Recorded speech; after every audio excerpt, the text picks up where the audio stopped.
Round one. Hang on, it's not going live. Okay. Yep. We're good now. Perfect. Come on. Round one. Fight!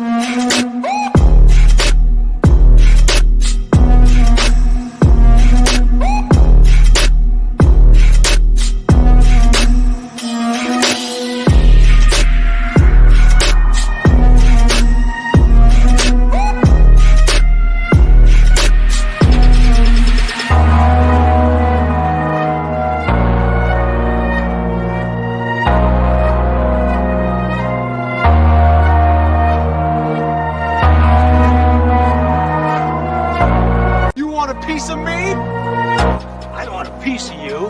I want the whole thing.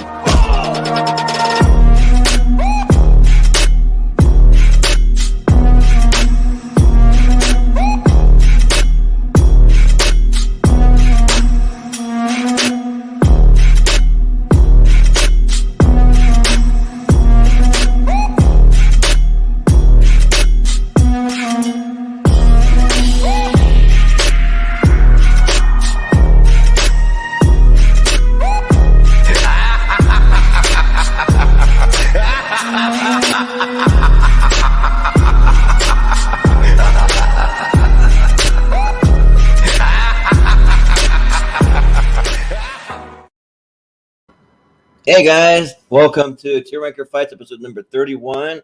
This is our best horror movies of the 90s episode. You can kind of see a few of the things that we normally cover and with the intro there, and then we got a little horror themed twist going on.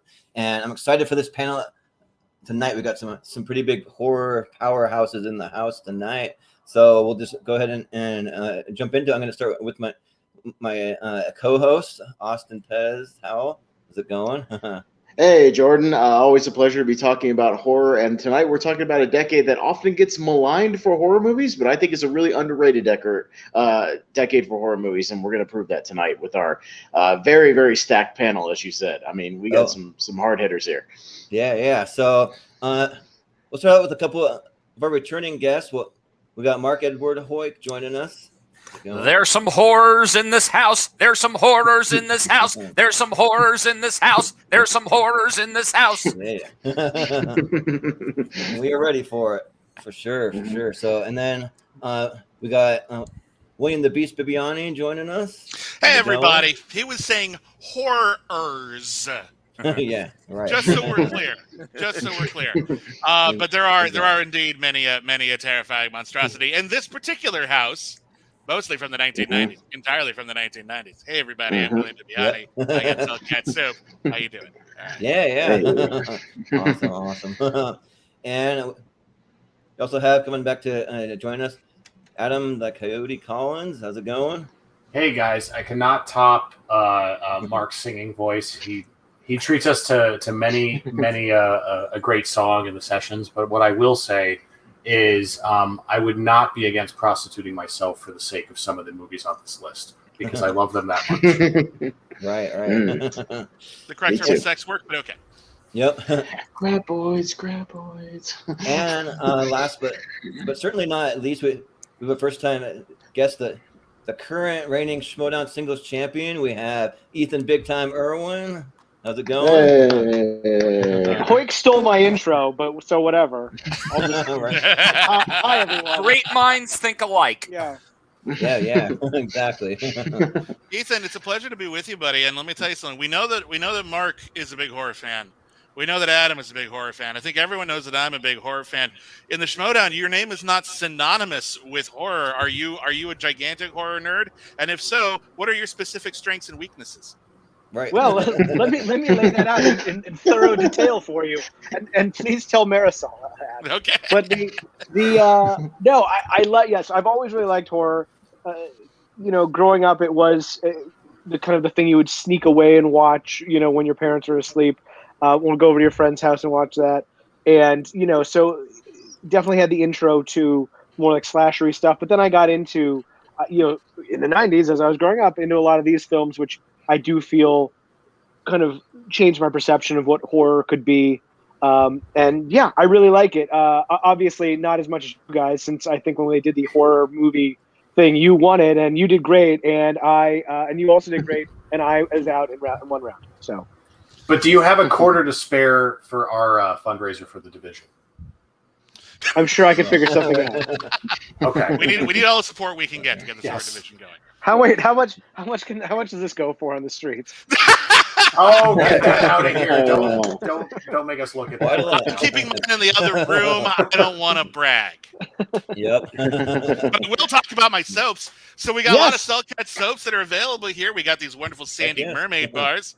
Hope everyone Woo. enjoys those. Nice. We got these are new ones, and someone recently pointed out on the Schmodown show that these bars, which are ocean floor unsalted bars, they look just like the Tesseract.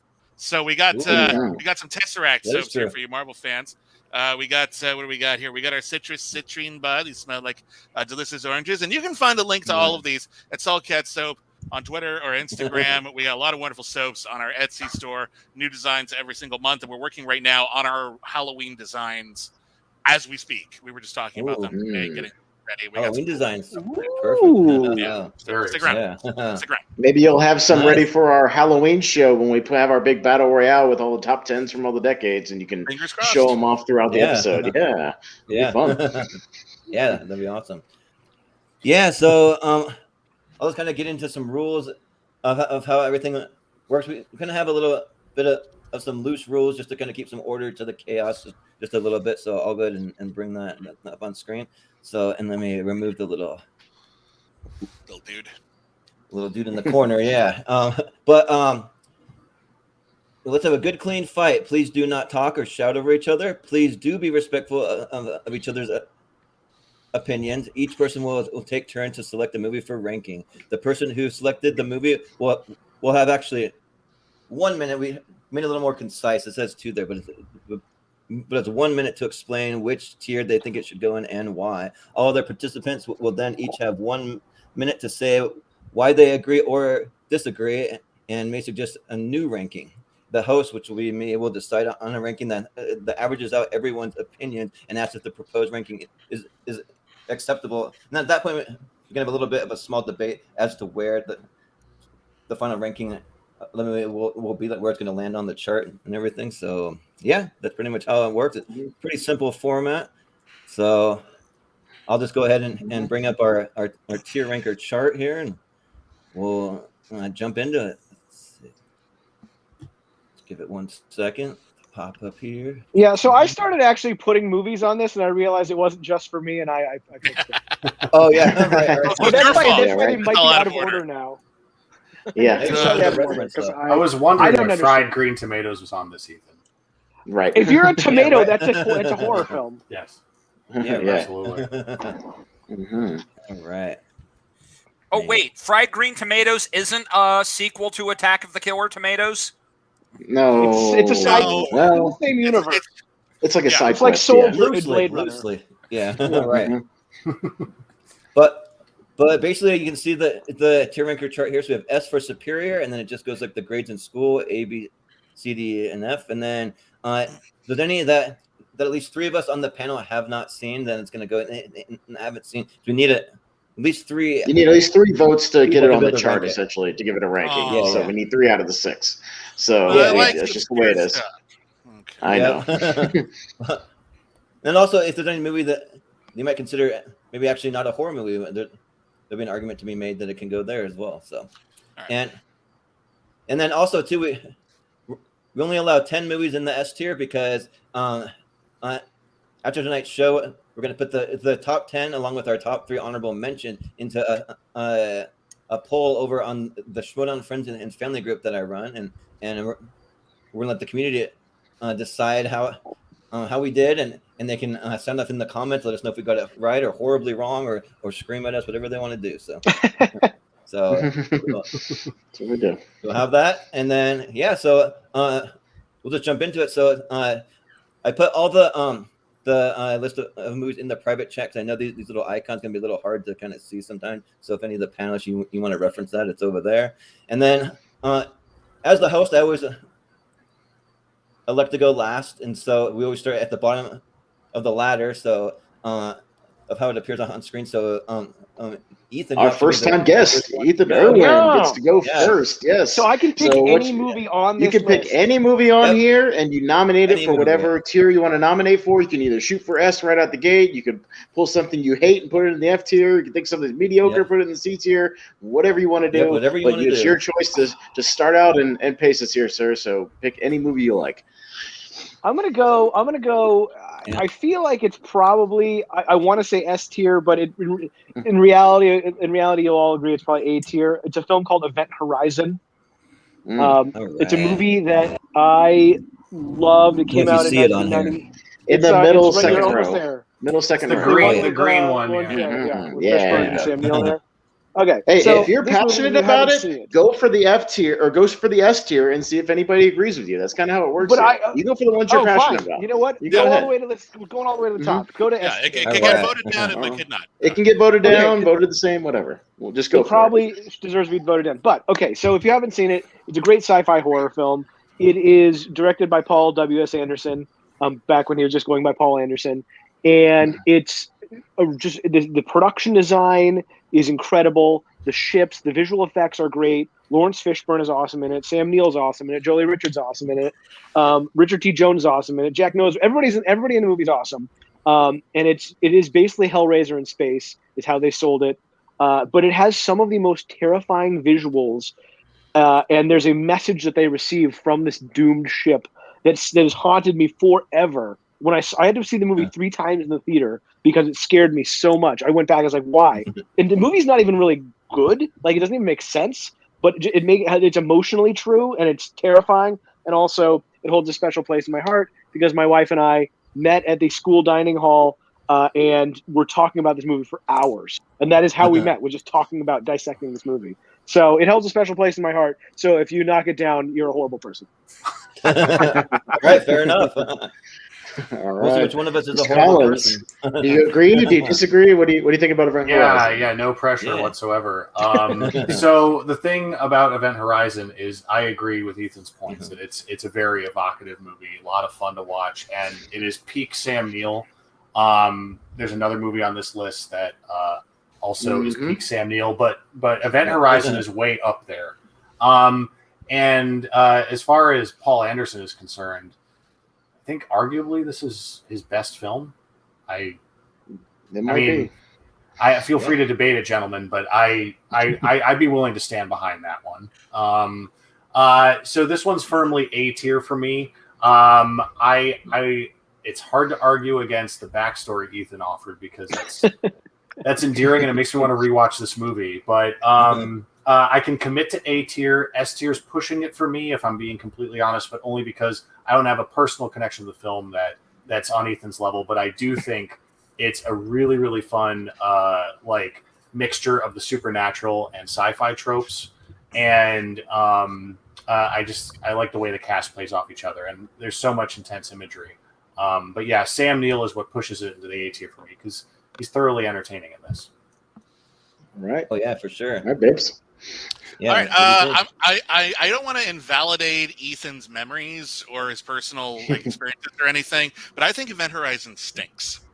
I think it's a legitimately bad motion picture with amazing production design and a great idea, and I do believe Sam Neill is elevating it as best he can.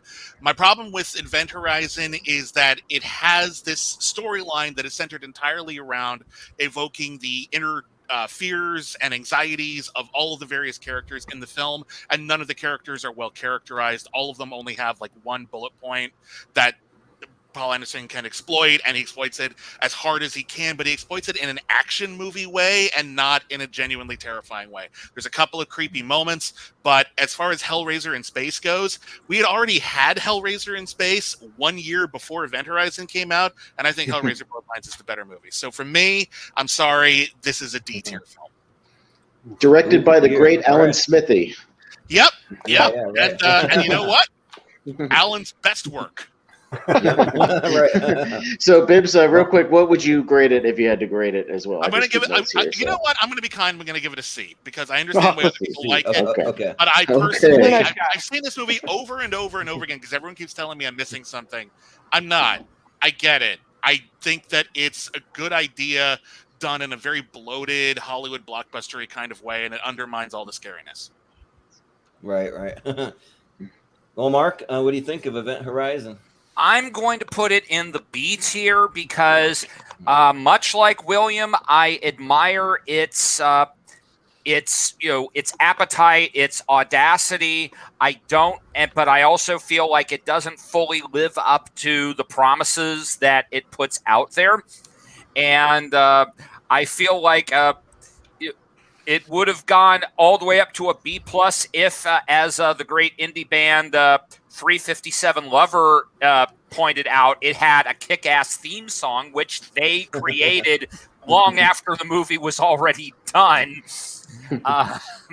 Wait, what? There was a band that loved Event Horizon so much that they wrote and performed their own theme song. I'll put the link in the Thank YouTube. you. I will be watching this, no doubt. I have to know. Yeah. All right. Does it sync up with the movie? I'm right. Sorry, go ahead. Oh, I don't. Well, I mean, they put Dark Side of the scenes Moon? from the movie in their video as if this was a tie-in. So Okay, I can't wait. Thank you for bringing this into my life. Basically, I appreciate what it's trying to do, and I'm basically giving it the Bart Simpson "At least you tried" cake, but it's no higher than a B for me. All right. Well, sounds good. Austin, what do you think? I don't have the personal connection that kind of Ethan does to it, but I will give it a strong A, much like Adam. I love Event Horizon. I dig space horror movies, especially when they're done fairly well. Alien and Aliens are some of my favorite horror movies, and I dig, people trying to deal with some kind of terror besides space terror, and also dealing with, spaceship problems, which is pretty horrifying on its own, dealing with a broken ship and trying to survive. It's the ultimate isolation, and I love isolation horror and paranoia horror and not being able to trust people, and I dig that stuff. So I love Event Horizon, and I will go A tier for Event Horizon. I like it. Yeah, and I'll just preface by saying that out of 57 movies on the list, I've only seen 21 of them. So, I mean, there'll be quite a few that I have not seen it, just because I grew up in a very conservative household. That my family didn't really watch horror movies, except for save a few PG ones like. But Ethan, you'll be happy to know this is one of the ones I told him to watch, and one of the ones he watched. Yep. So actually, I have seen it. So yeah, I've seen it, and I thought that it was awesome. Like I wouldn't go so far as to say that it was S tier, but I do agree with what you said, Ethan. Kind of like Hellraiser in space. I thought that's a pretty fair assumption for that. So I'm gonna give it a solid A. I wouldn't be mad if it actually made it into the S tier, because I think that it's a very high A on my list. So yeah, I'm gonna stick with A. All right. All right. Well, we've got one S, three A's, a B, and a C. I think it goes to low A because Ethan's grade kind of pulls it up a little bit. But for now, it'll kind of hover around there, and we'll see where it ends up. It could end up in the honorable mentions. You never know. Yeah. So all right, we'll move to the Coyote. Adam now. Yeah. Mm-hmm. It's All tough right, so to. what do you want to nominate? Yeah, a lot of good choices here. A lot of what I would consider to be obvious choices. But one that I just want to come out with, since it made the list, and because I love it so much, and because I think people didn't realize its impact until years after it came out, is Twin Peaks: Fire Walk with Me. That one is an S tier film for me, easily. If anyone sees it on here, let me know. But Yeah. it's like the No, last down row in the middle. By Tremors. It's next. Yeah, it's with right next to Paul Tremors, down in the bottom. Locket. Down at the bottom. Down on the There you go. Mhm. down at Left. the bottom. With the lady in the mirror. The lady in the mirror on the bottom. You got it. Oh, You yeah. got it. Mhm. There, boom. Yeah. All There right. you go. All right. All right. All right. Perfect. All right. It's like we're all helping you All work right. a claw machine. Yeah, but you exactly, know what? yeah, It's yeah. great. So Or to the yeah, left Twin. of the- yeah. Now, Twin Peaks: Fire Walk with Me. Like I make no qualms about admitting that I am a David Lynch fan, and really excited that he has a slice of the Schmodown, all that good stuff. Twin Taking Peaks- notes. it's out there. It's out there.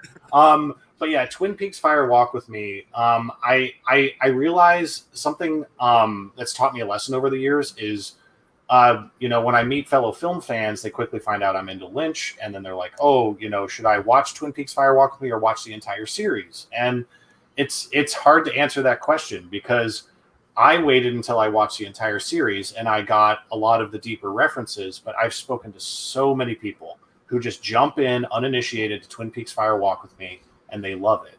And that, I think that speaks to the film. As far as what it accomplished at the time, it was a bomb, more or less. And, critics weren't exactly kind to it from what I understand. And its reputation has done nothing but grow over time. And even though Twin Peaks, the series, has continued and had a reboot in 2017, the movie has kind of stood on its own and won over new fans to not only that franchise, but to Lynch as a filmmaker. And I think that film, it's just such a dreamscape of amazing images and fascinating vignettes and that unique David Lynch sense of humor that you get in spades. I could talk endlessly about it, but I just wanted to give it a shot at S tier because I think it's one of his best films. And I do think it's firmly a horror film that brings new people into the genre. All right. Yeah, for sure. Bibiani, what do you think? I actually 100% agree that this is an S tier movie. I think this movie is scary as hell. I think the critics were unkind to this movie for a reason that, as a professional critic, one thing I've discovered and the one thing I stand by is I believe that anticipation is antithetical to critical analysis. The more of an idea you have of what a movie is going to be in your head, the more the movie has to compete with this movie that doesn't even exist. And I think what a lot of people were expecting from a movie is more of the kookiness, more of the daytime soap opera shenanigans of Twin Peaks. And it's not about that. It's not about the mystery. It is about what actually happened to Laura Palmer, a character who was treated like a MacGuffin sometimes on the show, but was a character who was horrifically abused. And this is a story about deep-seated trauma and how it affects somebody. And I think Cheryl Lee's performance in this movie is one of the best performances of the 90s. Mm-hmm. I think that so much of this movie is surreal and fascinating, whether it helps explain things in this show or sets up things that would only get resolved decades later in Twin Peaks: The Return. But at its core, this is a story about a woman going through something absolutely nightmarish, and no one does nightmarish better than David Lynch. So yeah, this is one of his best films. I totally agree, and I think this is a horror movie, and it's definitely S tier. Yeah, Mark. Mark, what do you think? Well, I have. When I first saw it in the 90s, I was a little hard on it because it felt like fan service, and that it was only meant for people who watched the show. But over time, I've grown to it, and as Adam has said, that people who have never seen the series watch the movie and they get caught up in it because even if they don't know some of the lore that's being referenced, they're able to get in on the core story. So I would still put it at an A rather than an S, simply because I don't think Lynch is going so much for horror as he is for trauma. And while those two things can mutually coexist, that I feel like his aspirations are not into delivering scares as they are dread.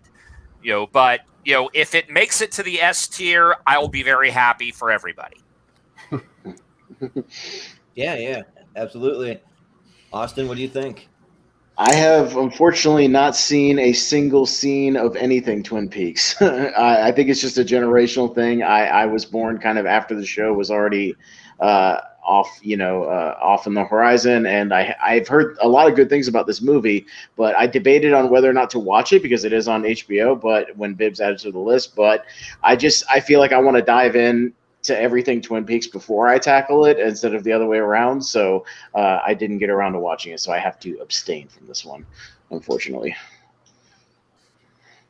Yeah. So for me, I've done pretty well so far. This is actually one that I have seen again. So out of the few that I've seen it, and like I'm really weird when it comes to David Lynch because overall I don't really get him as a film maker. Like I'm not a huge fan of his movies. So I was a little hesitant going into this, but I actually watched Twin Peaks Firewalk with me, and I actually loved it when I saw it. Like I was surprised too, and I kind of watched Twin Peaks a little out of order. So I watched Firewalk with me. Was the very first experience with Twin Peaks. Then I went and watched the sequel series. Then I went back and watched the original. So it's way out of order. But Did it hold up? Yeah, but like I liked all of it though. Like I'm a huge Twin Peaks fan, and like I just like things that are just kind of weird and like random and kind of out of left field. So like all of that kind of plays really well to me. So I think overall probably I'd give it a solid A, but I'd probably actually put it above Event Horizon for me. So put it in the A tier above that. So that's where I'd put it. But let's make him down to Ethan and see where it ends Yeah. up. Ethan, what do you think of Twin Peaks Firewalk with me? Guys, I'm no help. This is going to come back to bite me in the schmodown. I have never seen the movie. Mm. Also, I will say, Bibbs, I will say, I meant to say this earlier, but Meredith says hi and hopes you guys are well. Oh, hi, Meredith. Yeah, Yeah. she's over there now. But she loves Twin Peaks, and she has been trying to get me to watch the series. And she was like trying to get me to watch the series because she's never seen the movie either. And so, but certainly by the next time I face Marisol, I will have watched the film. But I've not seen it yet, so I cannot comment on it. I'm sorry. That's okay. We do have 4 votes, so we got 2 S's and 2 A's, and we give a little bit of leeway to the person who nominated it, so it's going to stay an S for right now with 2 Yeah, S's for now. and 2 Much A's. appreciated. So it might be near the bottom end of S by the time it ends up, but it may still make it. And So we'll see what Ethan, happens. enjoy. Thank you. Thank you. yeah. And of course we have video Drew chiming in on the Firewalk with me because he's a huge David Lynch fan. So we got that coming in. Yeah, Like beyond several your guard. times. true. right. Yeah. Yeah, she's just going on and on about it. So she got a bunch of comments in there. But Oh, okay. but anyways, yeah, we'll throw it over to William. You're up next. So Oh. what do you want to nominate? There's What do you so wanna many talk things about? to choose from, but I feel I owe Sam Neill an apology, so I'm going to go with John Carpenter's In the Mouth of Madness. Uh-huh. For me, All right, this right. is the ultimate Sam Neill horror movie of the 1990s, and I know that's You're gonna have to help me. Something. Where the heck is it? Go scroll I have back no up a idea little where bit. the- I think it's Scroll further back up. up. Well, further back up.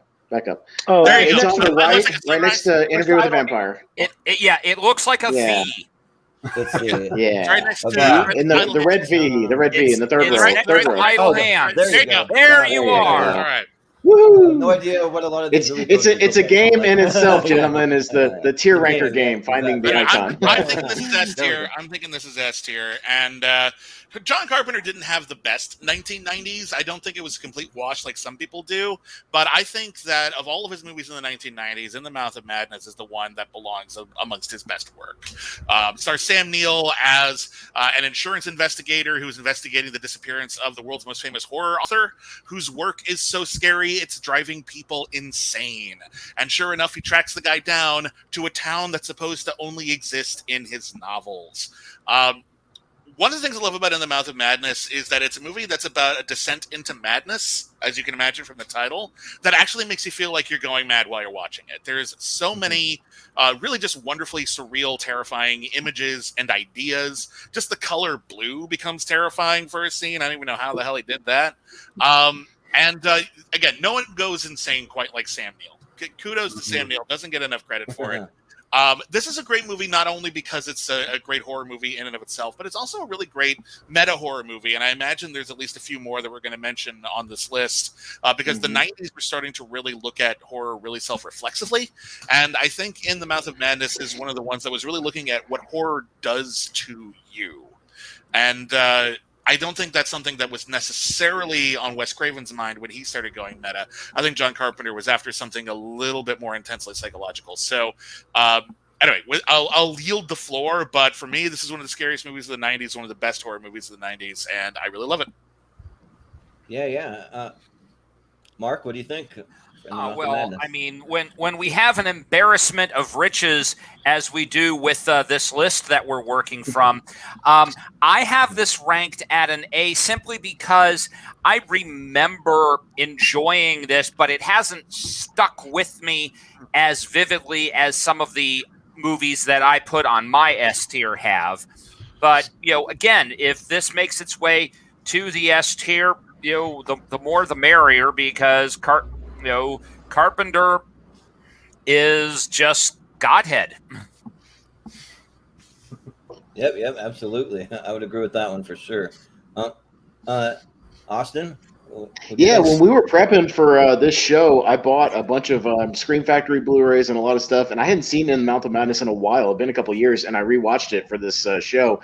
And Bibbs, I'm with you. I was blown away by it. I'd forgotten how good it was. I got super, super into the story. I love the premise of Sam Neill kind of exploring this world that's turning people crazy, and this horror author. And the concept is great. The execution is great. Sam Neill is, again, like you said, a great crazy person in the movie and his slow descent into madness. And I will agree with S tier. It might not be one of my personal ones, so I put one of the lower S tiers, but I will agree with you. The movie blew me away, and I had a blast with it. So I will agree with S tier for In the Mouth of Madness.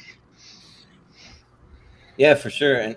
And for me, this is unfortunately one of the ones that I haven't seen, so it's definitely going to be high on my list to watch, though. Like, I just wrote it down. I got a little note app open, so that's going on my watch list. So I'm going to refrain from giving it any kind of ranking. We'll throw it over to Ethan. What do you think? For me, Bibbs, this is funny you were talking about this. The kind of the review you write in your head, the movie you kind of have in your head before you see a movie. So I remember when it was in theaters, and I read all these great reviews of it, and interviews with Carpenter, interviews with like the writer, with the cast and crew and stuff. And I was like, God, this is exactly the movie I want. I love this crazy meta take. And I finally saw it, like on pan and scan video in my house. And I was just disappointed by it. And so maybe I, A, need to see it in the theater, B, just needed to have different expectations. But because my expectations were built up so much just of the movie that I wanted it to be, I was left disappointed by it. I do think that the premise is incredible. I just think they don't fully make good on it. I don't think it's fully explored. Again, I haven't seen it in a number of years, but that was the feeling I was left with in the 90s. I'm willing to watch it again. If just going on my recollection, though, it is like a B+. Ethan, this is Revenge for Event Horizon, isn't it? No, I thought it was being nice. No, I'm holding on to that. It was just a joke. Oh, okay. I'm holding on to that for later, though. Right. Wait, do we win money or anything? I didn't even ask. Yeah, got some money on the line. But Adam, have you seen it? And if so? Oh, I've seen it, and I'm a big fan. Yeah, this one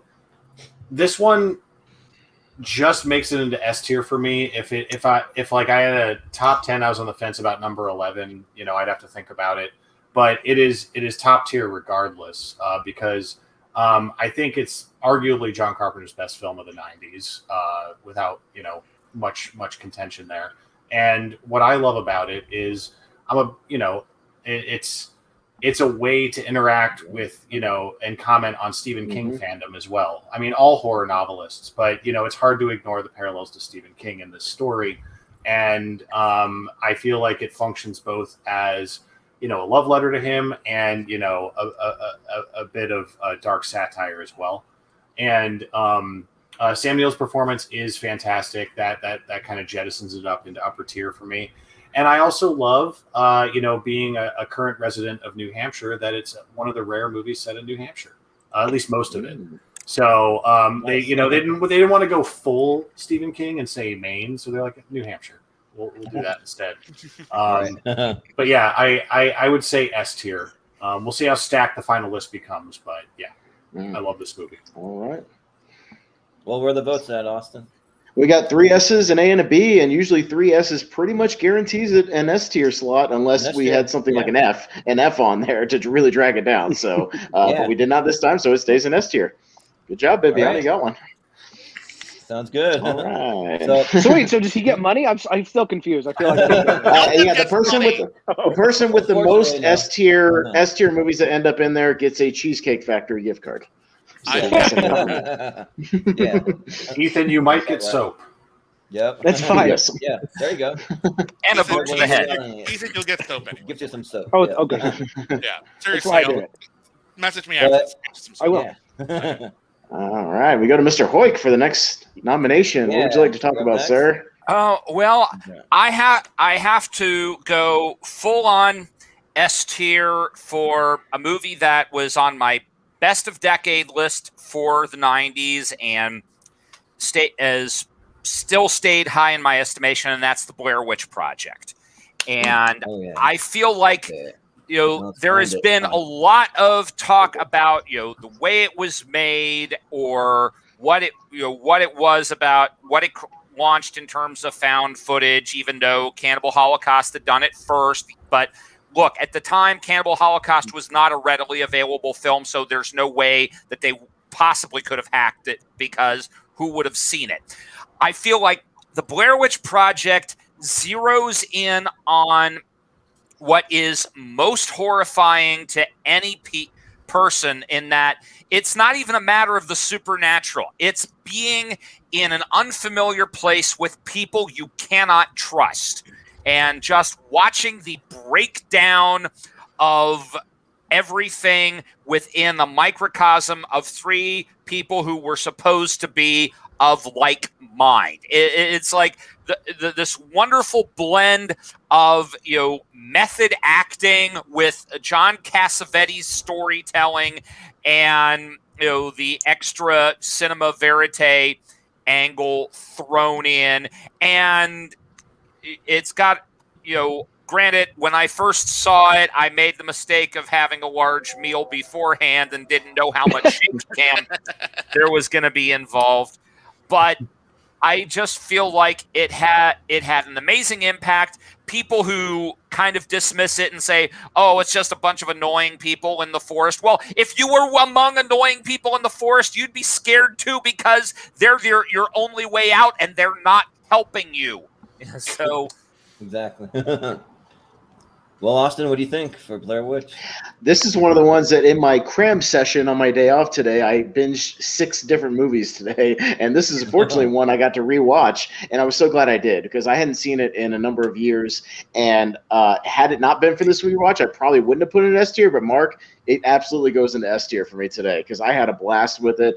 I had forgotten how good it is. I love people like the breakdown of humanity and seeing people freak out. And I live in the western part of North Carolina in the mountains, so like getting lost in the woods somewhere is definitely like a big fear, while you're hiking or something. And I love these concepts of them walking for an entire day, in one direction, and they swing back around and are, in the same spot they started in. I love those concepts where the supernatural thing is kind of more messing with their heads and messing with the surroundings around them. And it really, really played for me, Mark. And I will agree with you on this one for S tier. And I'm a big found footage fan. I love Cloverfield. I love, a lot of these found footage movies. I kind of dig them. So this is definitely one of the better ones. Yeah, and this is one on my list that I have seen, and it actually had a pretty fun theater experience when I went and saw it in theaters when it was released. Because growing up, not watching a lot of horror movies, also the friends and people that I hung out with weren't huge into horror either. This is one that we were all excited to go see, though. I remember going to the theater, and like we're excited because it's something different, and with the whole found footage thing. It just feels like something that could actually happen to you. So we can put ourselves in all these characters' shoes and like just like feel like really terrified and yeah, like I had a great time. I don't know if I would go so high as to put it in an S tier. I'd put it in a high A tier, probably about the same level as Event Horizon for me. So I give it a solid A. Ethan, all right, Ethan. Yeah, I mean, in terms of, and I think I agree with S, because in terms of if it was just a movie on its own, in a vacuum, I'd probably just do A, maybe even A minus. But the fact that it was such a phenomenon and revolutionized, kind of the way you could make a horror film, and also just what people would see and what could be popular. I think, Blair Witch Project, brought in so many people who did not watch horror movies and it was a phenomenon. It was a cultural phenomenon. So I think for that reason alone, it is an S, because we still talk about it. And in here in good old Hollywood where we make movies, we still reference it like as a touchstone. And I can't believe actually that some of the cast didn't end up doing more. Like Joshua Leonard, I guess, has shown up in a few things, but like the Heather Donahue didn't end up being a big star off that movie. Blows my mind. I did a movie with Dan Myrick, who's one of the co-directors of it. Everyone check it out. It's called Solstice. I co-wrote it years and years ago. When you do your 2000s horror movie one, we can talk about it. But we already did. did. Came out actually. Sorry. That's funny. Get it sorry. then. Like, we're moving backwards in time. I see. But anyway, I would say yes. I think S is well deserved. Yeah, well, I'll Adam, be what do you right think? back. 1 second. Sorry. That's right. Adam, go ahead. Yeah, Blair Witch Project. I have fond memories of seeing that when it came out. I was really caught up in the hype, and when I saw it, it was immersive in a different way that I just hadn't experienced in a horror film before. And it's not that I took it literally, but while I'm watching the movie, it's very easy to get caught up in the artifice of this found footage thing, and that was so unique at the time. And what I also love about it is, I love camping.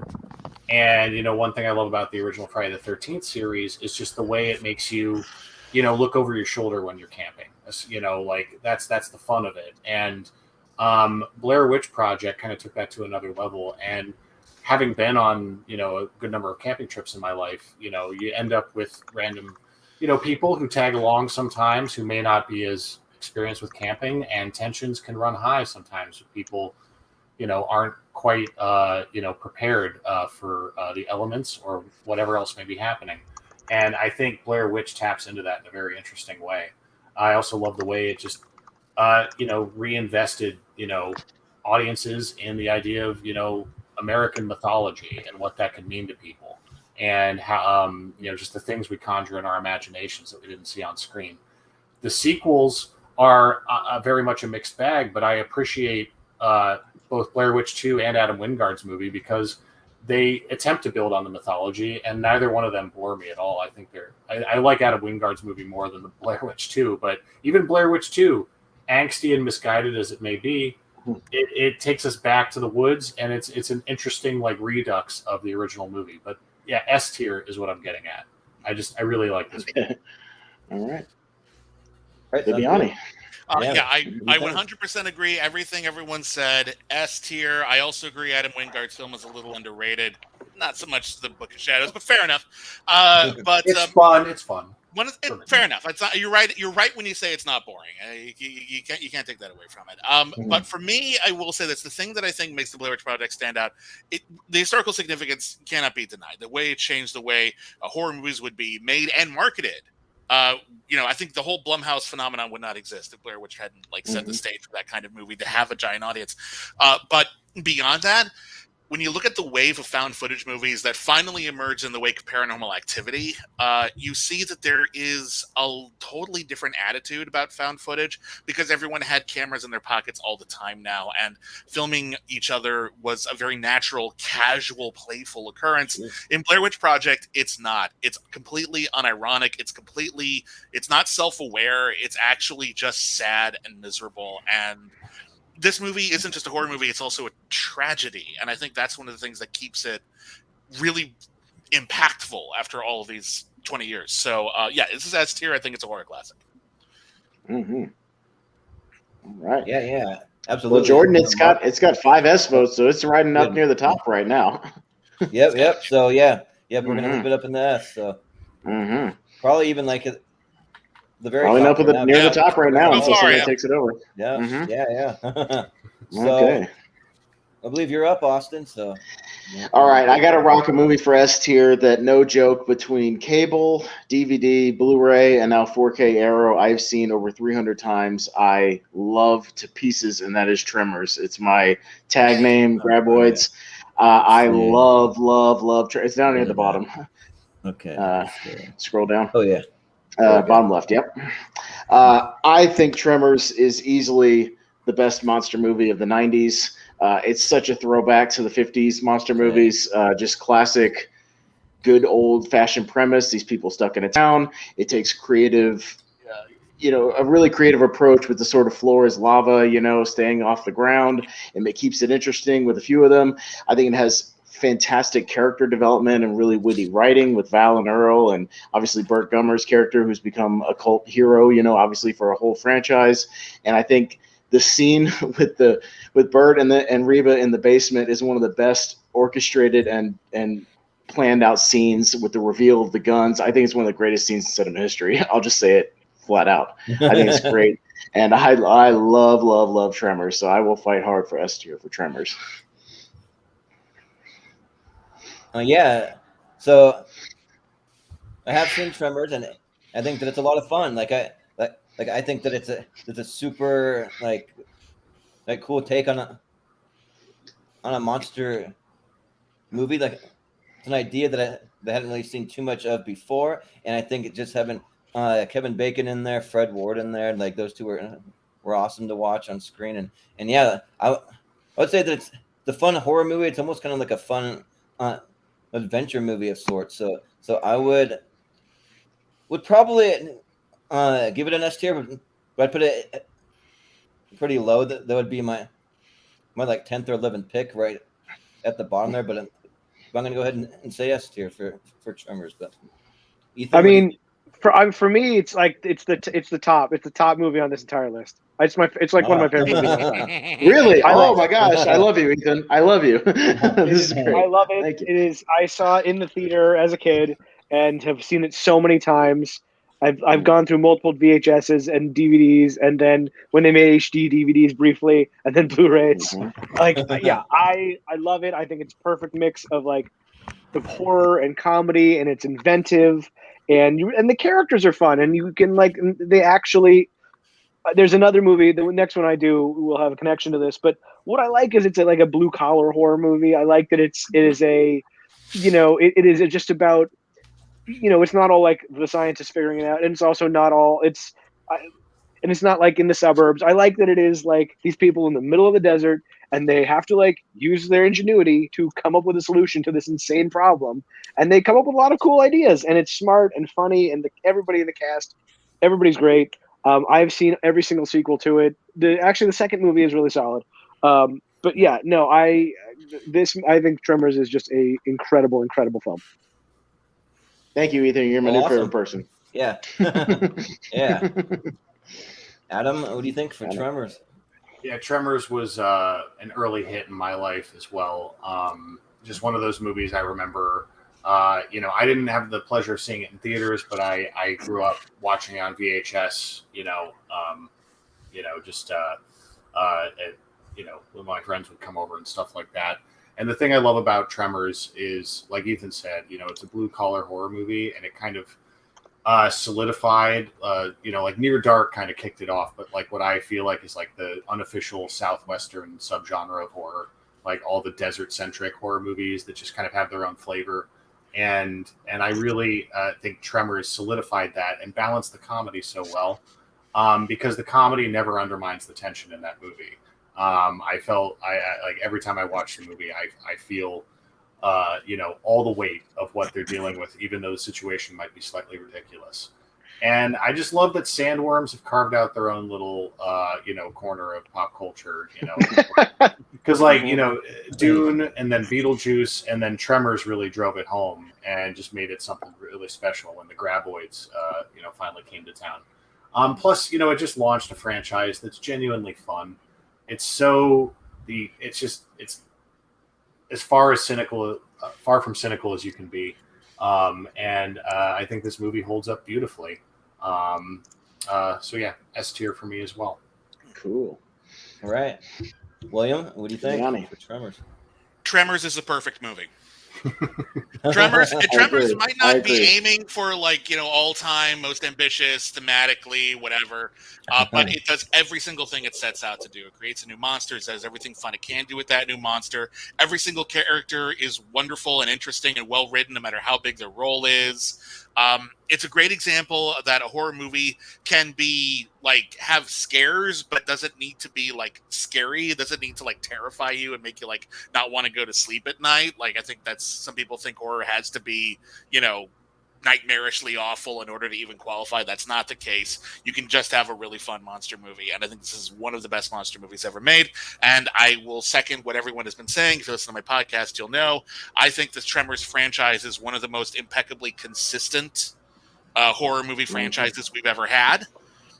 They're not all amazing, but they're all watchable. There's no bad Tremors movie. And in fact, the only bad Tremors you can find is a couple episodes of the TV show. So it's really, really good. Yeah. Mark, what do you think for Tremors? Well,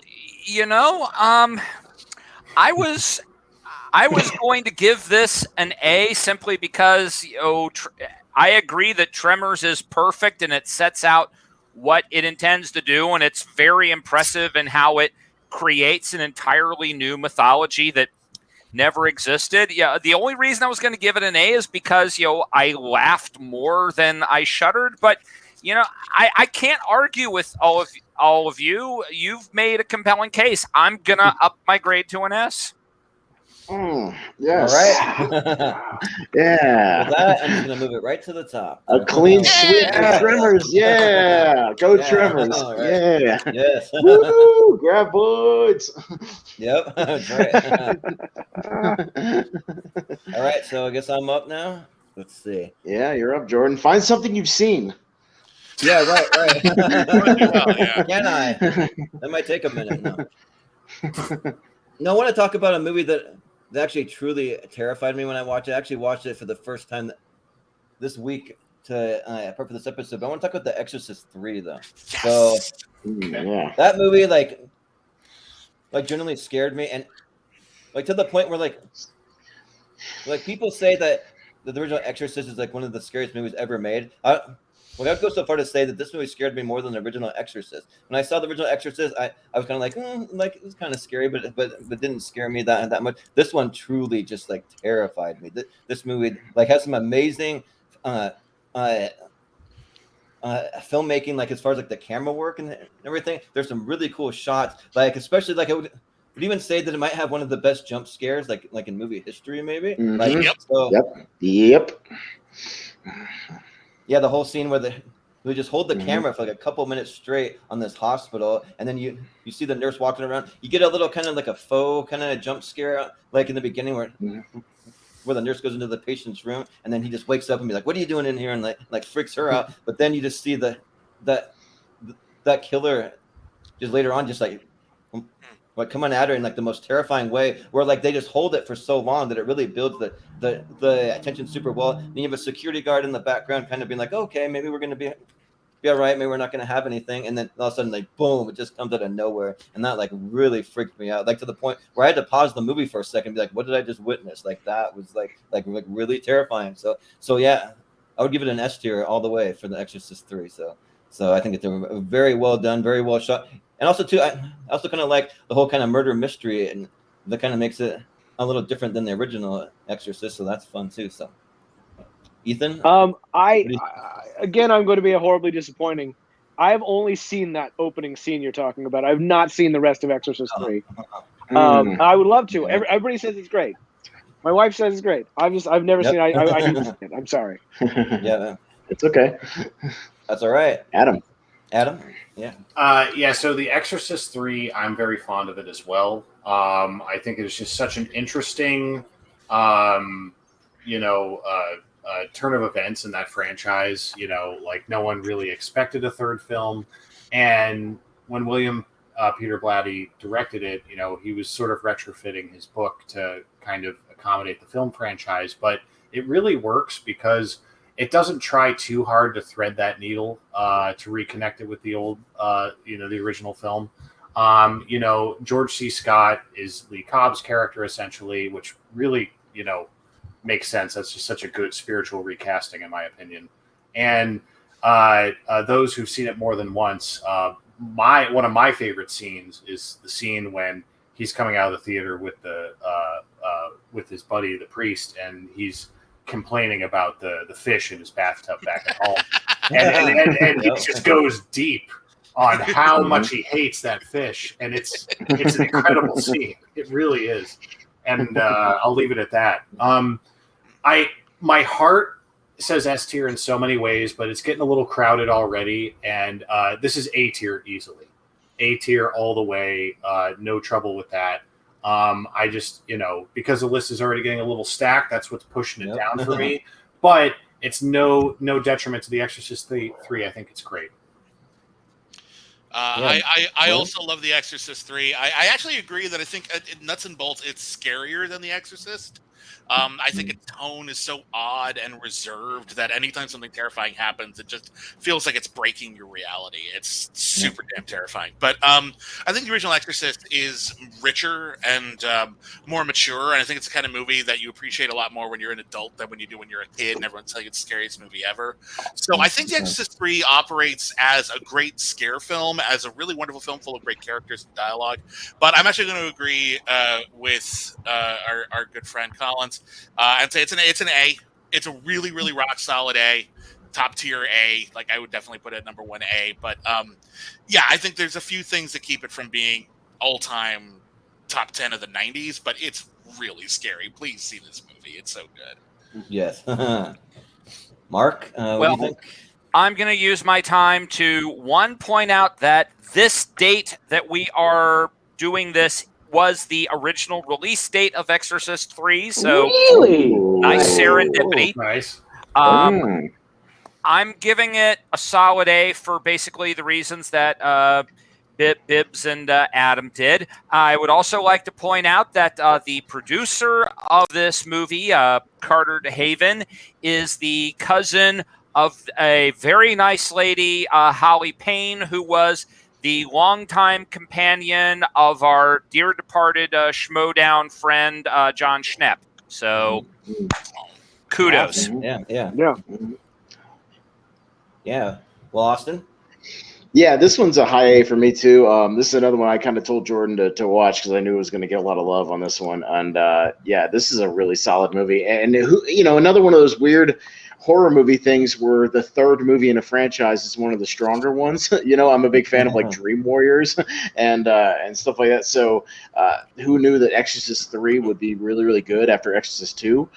And it's really good. I'm glad to see it's gotten a lot of love over the years and kind of gotten a nice cult following. And I'd be really happy to see this get in like our honorable mentions, like high up in the A tier. So I'm down with that. Yeah, for sure. So it sounds like overall probably like a high A. 1 S and 4 A's, but it's above Event Horizon. Yeah, top of A right now. Yeah. Mm-hmm. Oh yeah, definitely.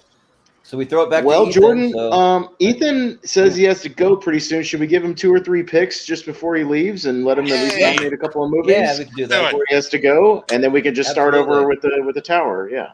So Ethan, you want to pick out 2 or 3 movies, and we'll kind of give some grades and talk about them? Yes. Let's do it. I'm going to start with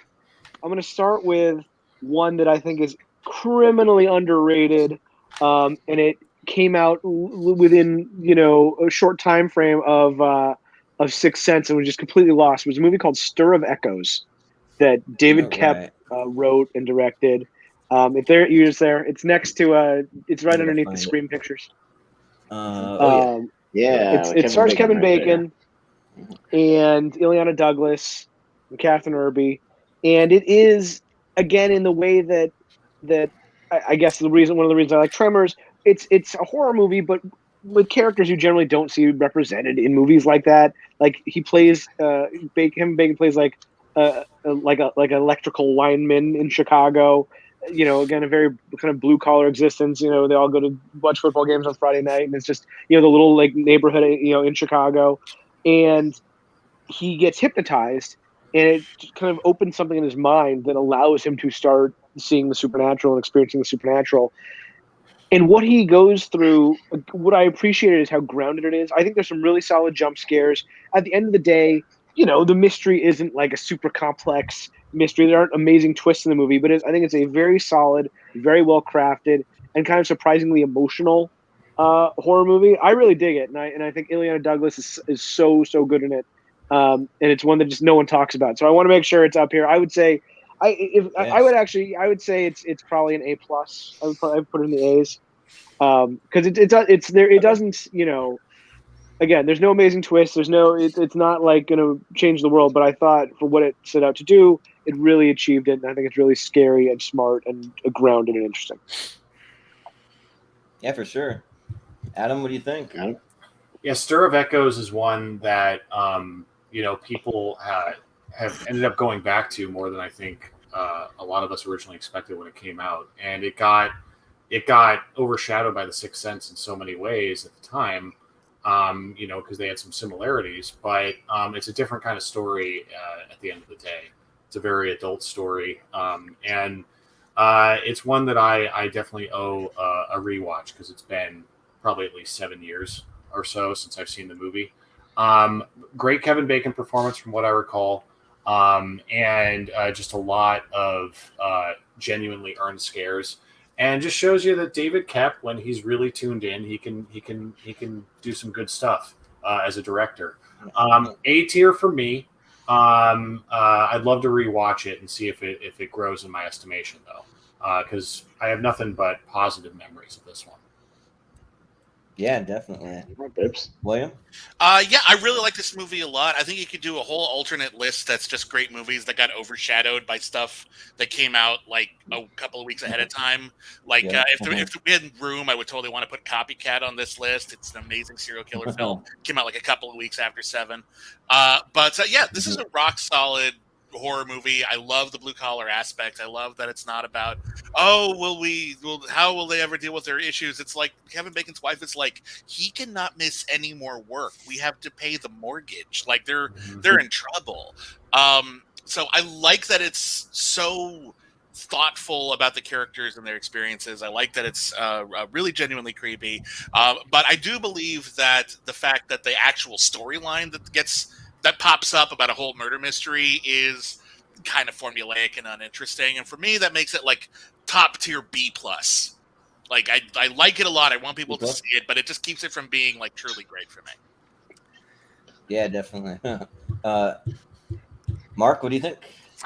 You know, I really liked this when I first saw it. You know, it was that I would put this A tier for me. You know, I don't quite remember if I had any sort of qualms with how it actually resolves itself, but all of the details about trying to maintain your daily existence in the midst of supernatural things is, I agree with all of it. The fact that you still got to go to work.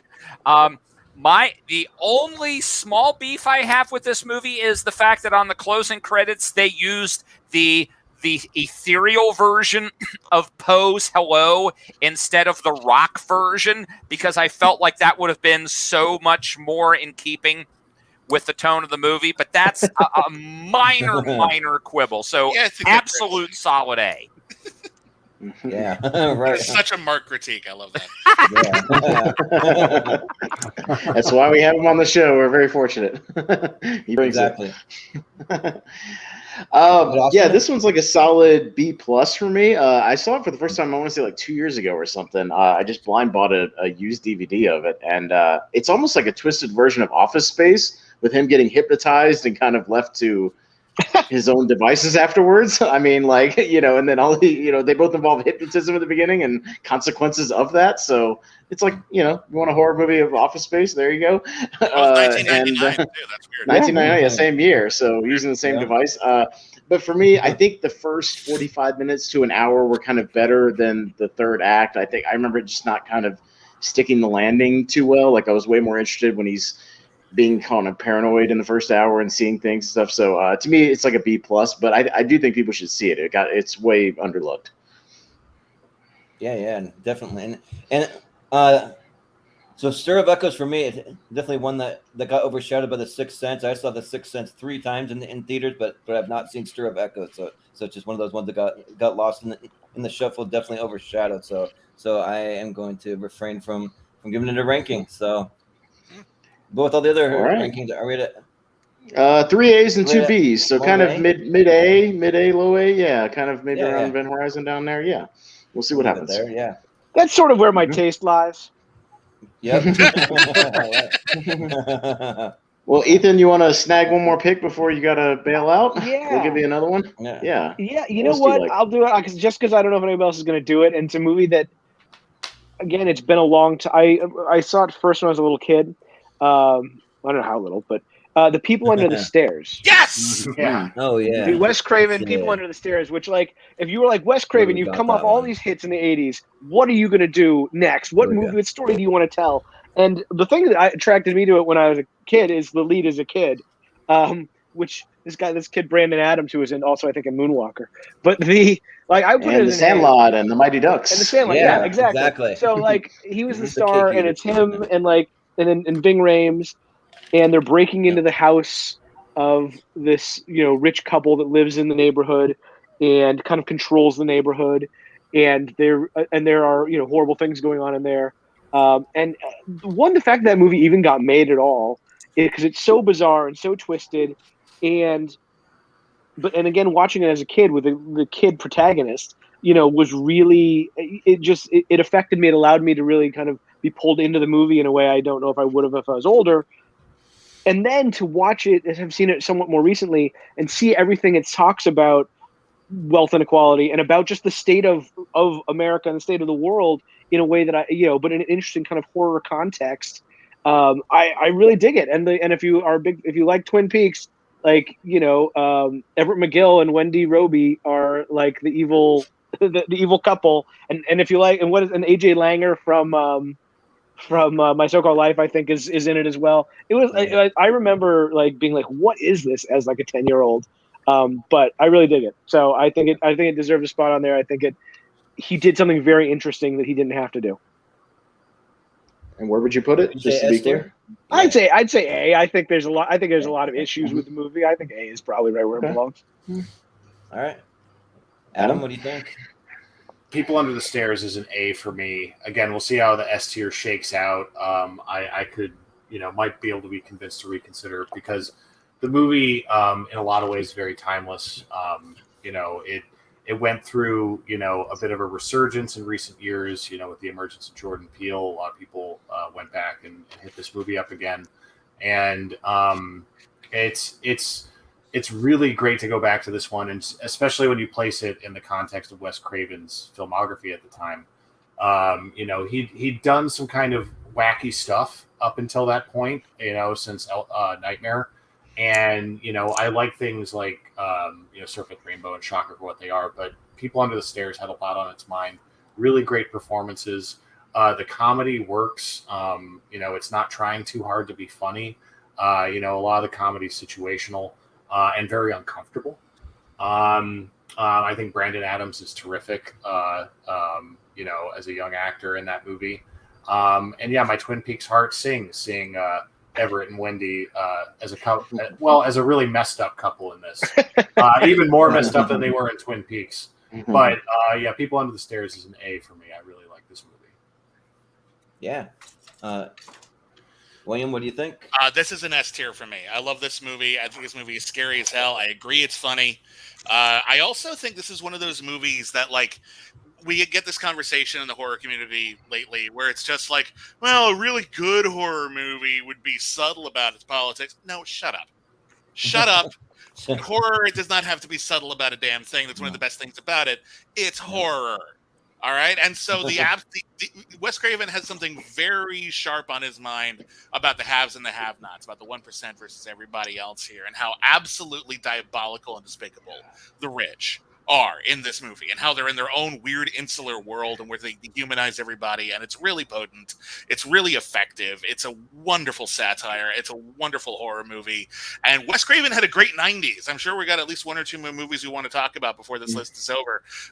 And yet this is one of the ones that really stands out for me. I love this movie. And that's for me. It's classic. It's an S. All right. Mark, what do you think? I have not seen People Under the Stairs, so I can't opine on it, but I'm going to use my time to send my praise to the producer of the movie, who was Shep Gordon, who started out in the music business. He had been big champion of Alice Cooper. And in the 90s, he got into film production. He started a company called Island Alive with Chris Blackwell from Island Records.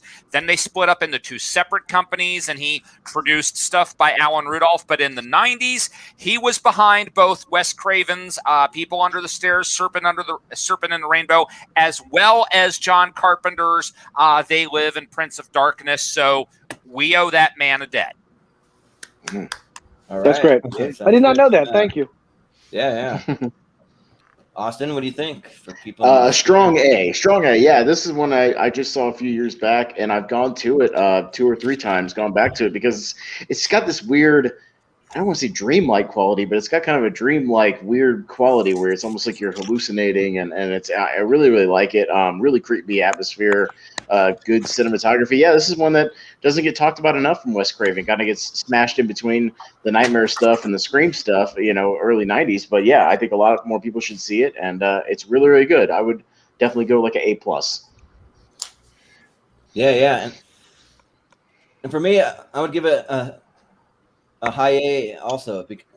I would kind of echo what you just said, Austin, that it kind of has that like dreamlike quality where like I feel like maybe I should be on drugs or something watching this movie because and there's some really kind of weird themes too that I do kind of low-key appreciate just a little bit, just like the themes like the rich versus the poor and then like just like the discipline of the parents, how they like really come down hard on their kid in like a way that's kind of like too much, like that. It's like almost like a disturbing kind of way, and then just like when you finally find out all the crazy things going on in this house, and you find out that it's kind of like an incestuous relationship going on, and it's just some really weird, just kind of creepy thing that just kind of get under my skin. That's a little different than most horror movies, and so yeah, for that I'll give it a solid A. So Yes.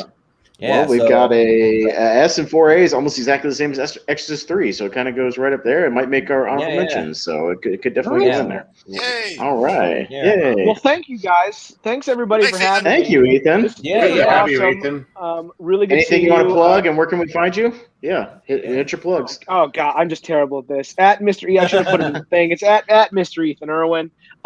You can find me there, and things to plug. No, I guess I've got a match, a Schmodown match. It's dropping next week.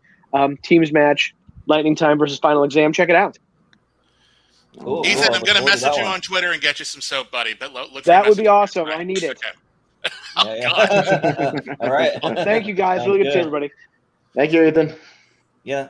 And for what it's worth, All right. tickets are on sale for Ethan's match with Marisol McKee in In September. September, You can yeah. buy Oh, tickets nice. to see that if they're in the LA area. Check it out. It's going to be awesome. That'll be a big one. Yeah. I bought a ticket. Nice. Sounds good. Well, we're back to you, Adam. Ethan got his Yeah. picks, and now it's back to you, sir. What would you like to talk about? We've been hovering around the top a lot. Yeah. You want to talk about something mediocre? Go for it. It's tempting. It's tempting. or even something bad. I mean, it's up to you. Yeah.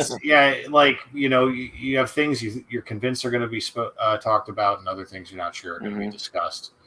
So without overthinking it too much, I'm going to go with something that was a more recent discovery for me, and I'm really glad I finally found this film, and that's The Addiction by Abel Ferrara. Yes. Right. So Right there.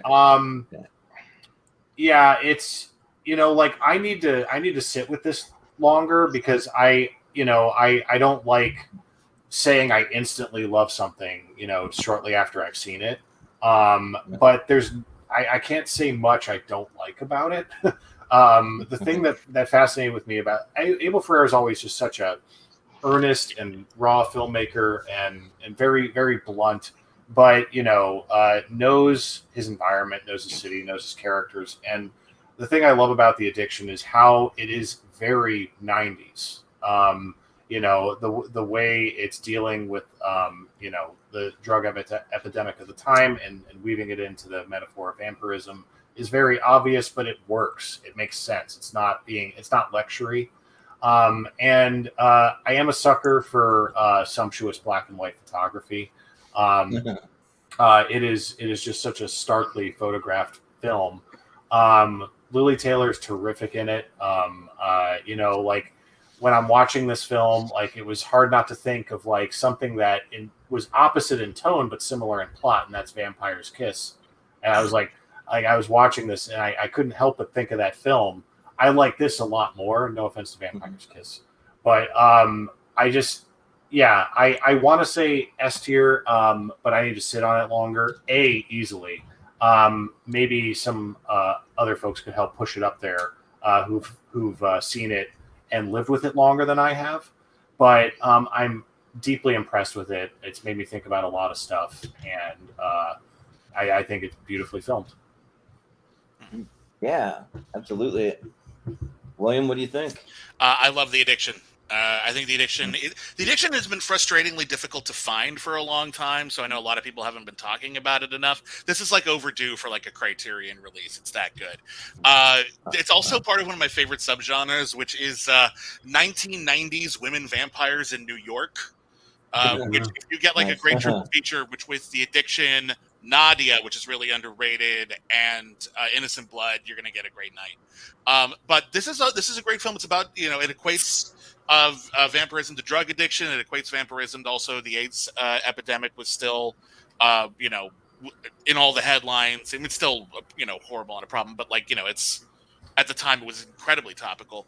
But one of the things I love about this movie, though, is that it's also a college vampire movie, and so the sort of existential crisis that Lee Taylor has about becoming a vampire very much mirrors the kind of existential crisis she's having as a philosophy student in college. And she's like debating all of these really complex ideas about good, evil, morality, religion, philosophy. All of these like really huge concepts are just amplified to a million because she's also a vampire. And I think Abel Ferrara is one of the few filmmakers who is able to tackle that kind of thing on like completely dead on without making it boring or feel like a lecture. He's actually just talking about really intelligent people who are going through something that is so weird and horrifying they can't barely even summon their already impressive thoughts.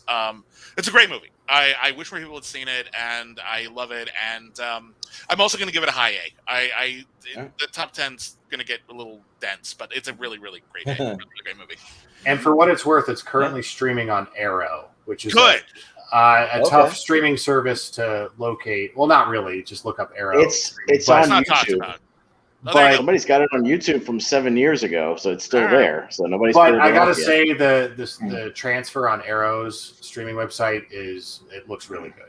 Good. So right. if it's shabby on YouTube, do the free week subscription and check it out on Arrow. It's a really good looking movie. It's worth checking out the best way possible. Very cool. Mark, what do you think for Addiction? Unfortunately, I have not seen The Addiction, but I'm a huge Abel Ferrara fan, and I will bring up that Arrow, in addition to putting it on their channel, they put out a gorgeous Blu-ray of it that you can purchase and, support physical media. And as William said, it's been frustratingly hard to get, and now they, put it out both in streaming and on disc, so now we can all get reacquainted. Awesome. Well, Austin, what do you think? This is one, I would have liked to have gotten to when you guys added the list, but I could only get to a few of them, and there was some other stuff I had to rewatch. I have not seen The Addiction. I do like Abel Ferrara. Like I was scrolling through his IMDb a minute ago. I really like his Body Snatchers movie from '93. I think it's kind of underrated, and I like King of New York and stuff. So I'll check it out, and I'll definitely probably buy that Blu-ray. I blind buy a lot of stuff. I got over 2,000 movies over there, so I blind buy a lot of stuff, and whether I like it or not, I support physical media as well, Mark. So I'm down. And Austin has some prime Christopher Walken in it too. Hey man, I love prime Christopher that's Walken in the '90s. Yeah, I mean he's great in King of New York, but so I'm down. Yeah.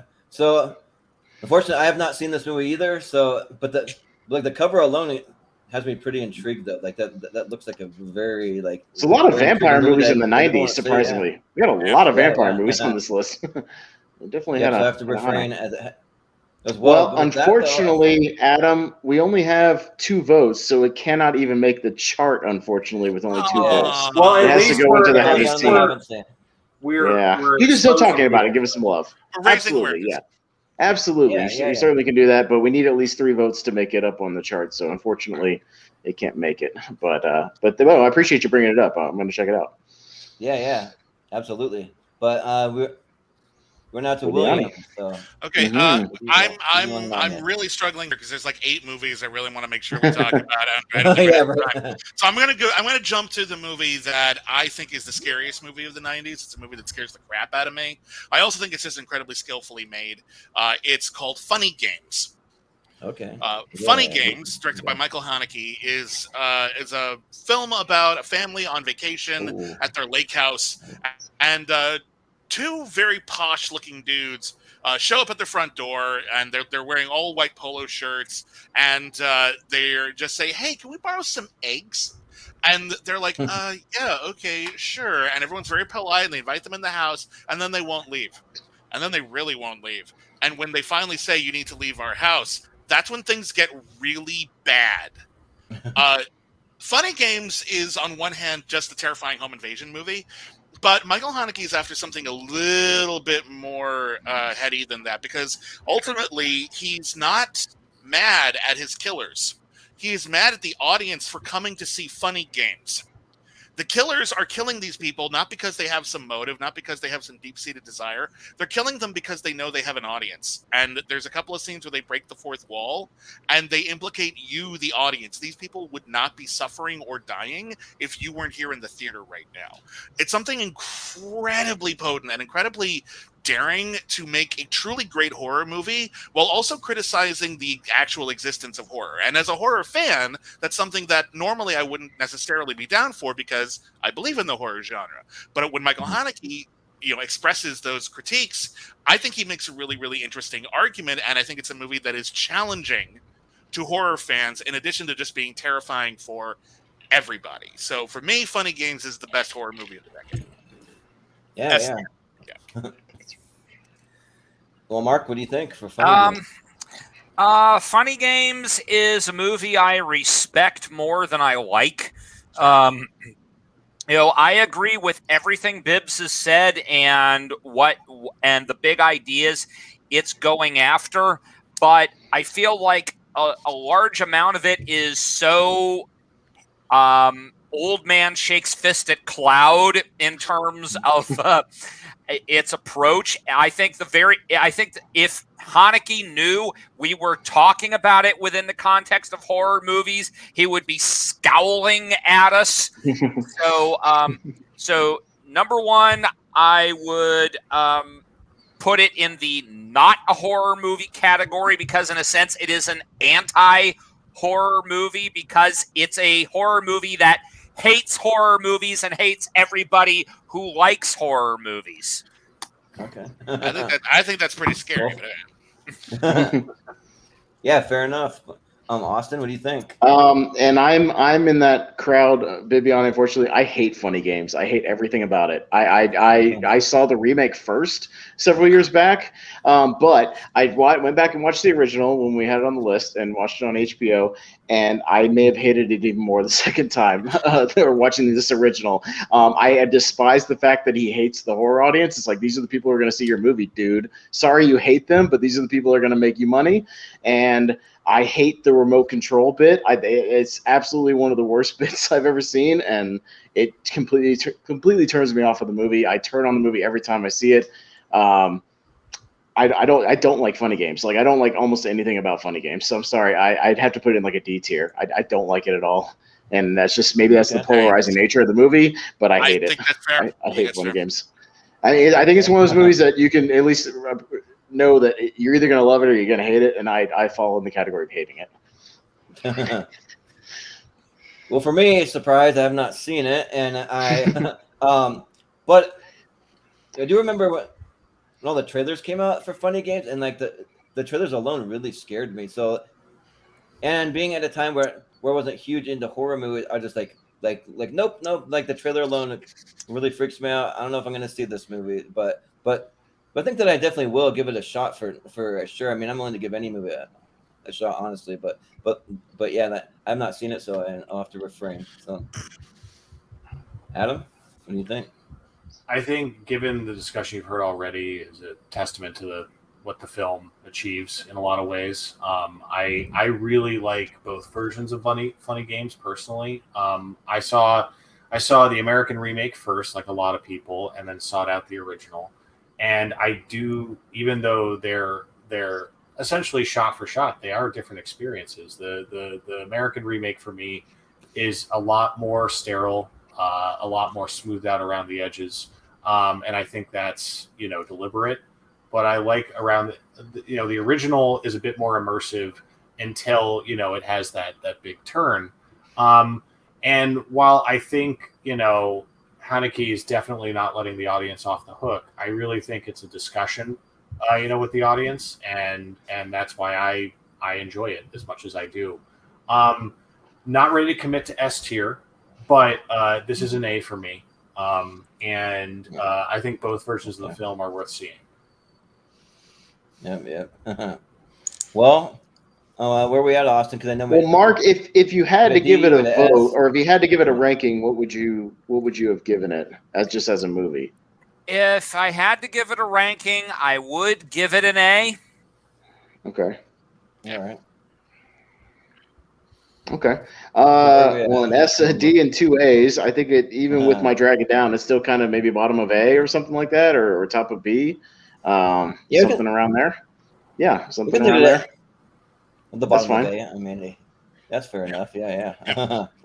So yeah, but we'll back over to Mark. You're up. So what do you got for us? Okay. Well, I think depending on how this is going to go, I think I'm going to use this for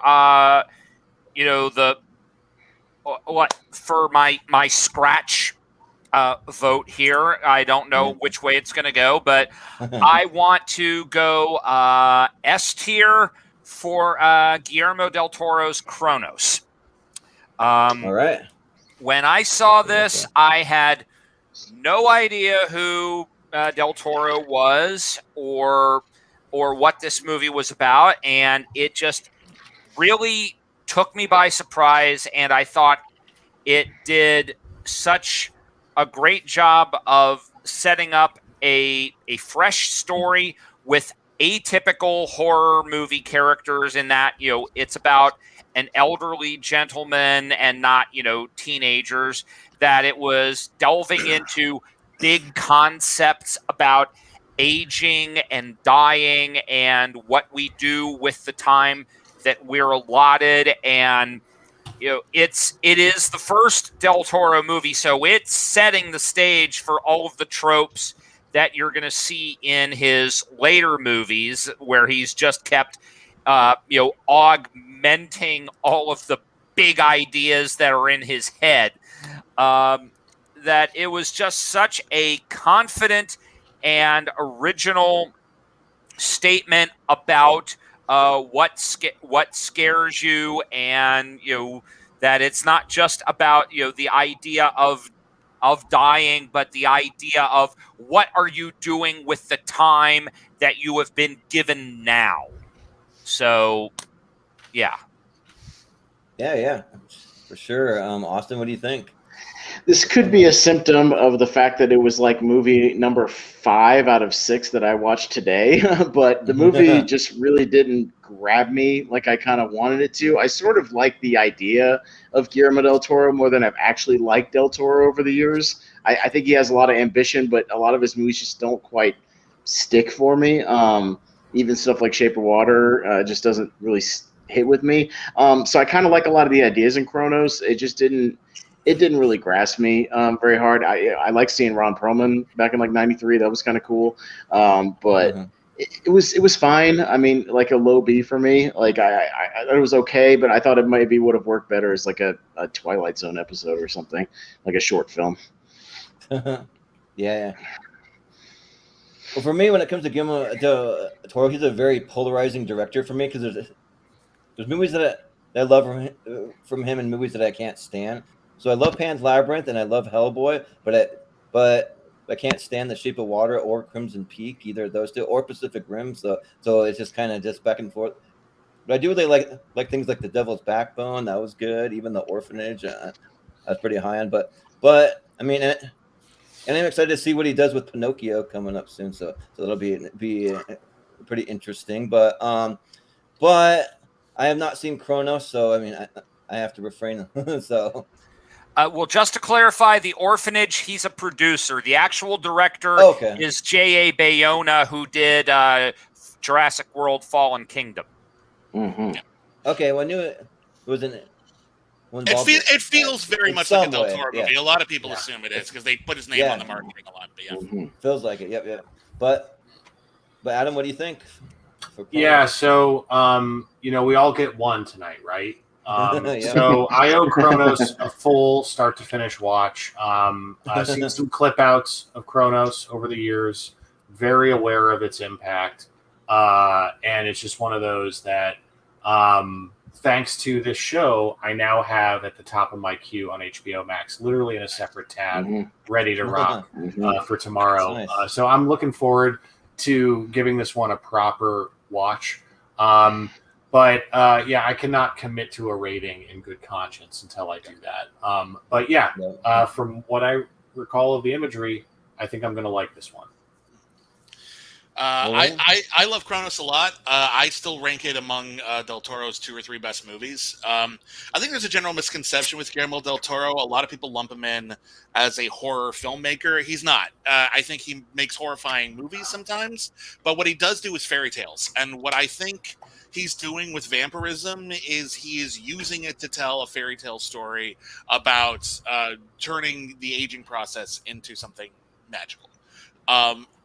I think it's beautiful. I think it's haunting. I think it's got an incredible lead performance. I love this movie to pieces. I think it's one of the best vampire movies on record. And yeah, I'll totally give it an S tier. It's great.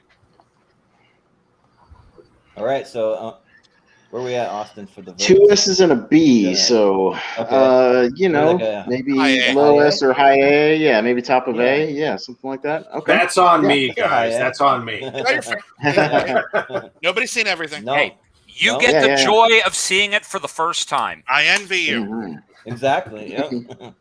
Yeah. So we'll move over to Austin. All right. I will go with another movie that's near and dear to my heart that I've seen many a dozen times, and that's The Faculty. Now I'm not going to shoot for A. I'm not going to shoot for S on this one because it's going to be stacked. But I'm going to go for A. Yeah, I love me some Faculty.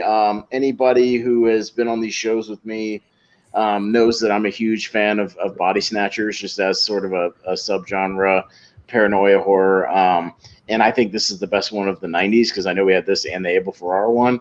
But like the fact that they're able to put it into this thing where it's not actual pods, it's like sort of a slugs coming out of the ears, and you've got this post-screen Kevin Williamson script, and you've got a lot of hot young actors, and you got Josh Hartnett, who's a big beefcake in this movie. He was great, and but the fact that it's got a lot of love for the horror genre. It's Robert Rodriguez, and he's got a lot of great character actors in the movie. Robert Patrick and Salma Hayek, and what's her name from Jansen.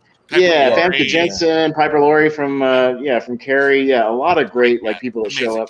Everybody that shows up in this movie is somebody you're happy to see, and I just think it has a blast with the premise.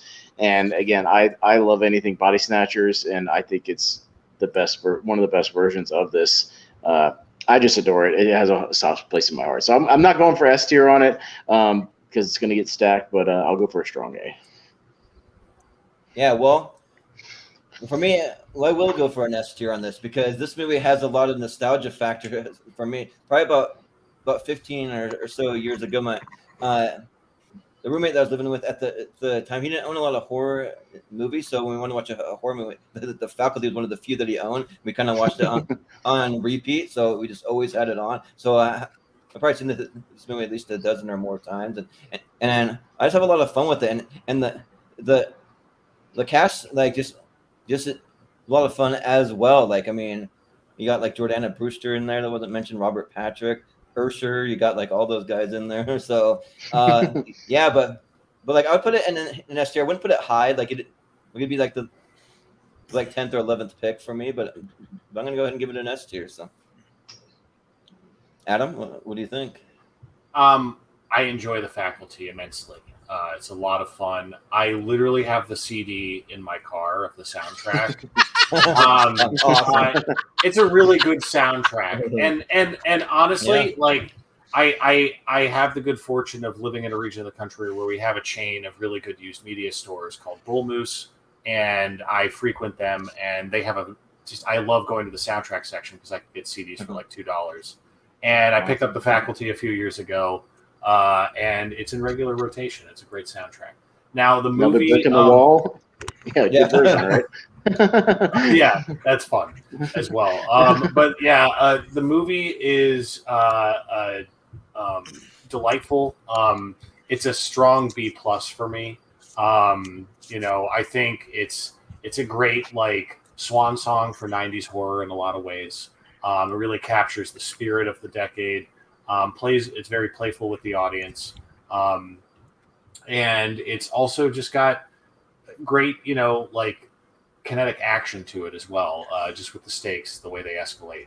And for my money, one of the saddest things I've ever seen in a movie is Elijah Wood drinking a juice box by himself at the stadium in this movie.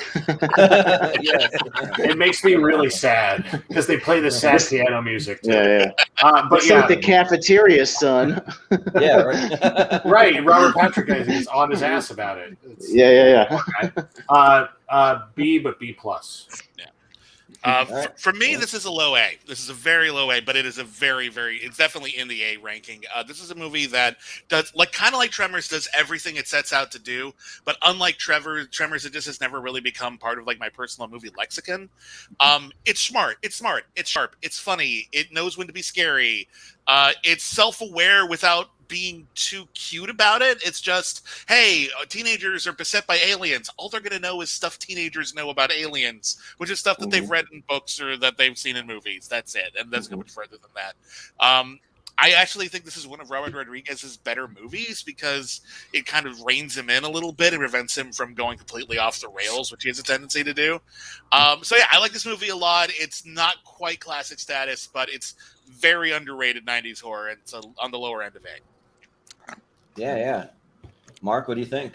Bona fide A for me. It's got all these people that you really like watching. That when bad things happen, you get upset, you get nervous, and I want to give a shout out to the fact that this was a screenplay that had been kicking around since the 70s. It was written by a couple of guys that I'm a big fan of. One is David Wechter, who was the co-director of a wonderful 40-minute film called Junior High School, a musical with 12-year-old Paula Abdul in it. He also co-directed Midnight Madness with David Naughton and Eddie Deason. And the other original co-writer was Bruce Kimmel, who did a couple of great spoofs, the first Nudie musical and The Creature Wasn't Nice. So the fact that somehow Kevin Williamson found this dead script and put his spin on it and made it palatable to the 90s and everybody got to benefit from it, that makes me happy. Mm-hmm. Yeah. Yeah, Mark bringing the knowledge, man, Definitely. like always. Yeah. Oh, yeah. Yep, that's one of the main reasons why we have him on. But Yeah. All right. Well, it kind of goes right above about S. Stir of Echoes, right around there. Yeah, kind of mid A tier. Yeah, like with our rankings. smack dab in the middle. Smack in the middle. Yeah, we'll see what happens. All right. And Jordan, you're up. So what do you want to talk about?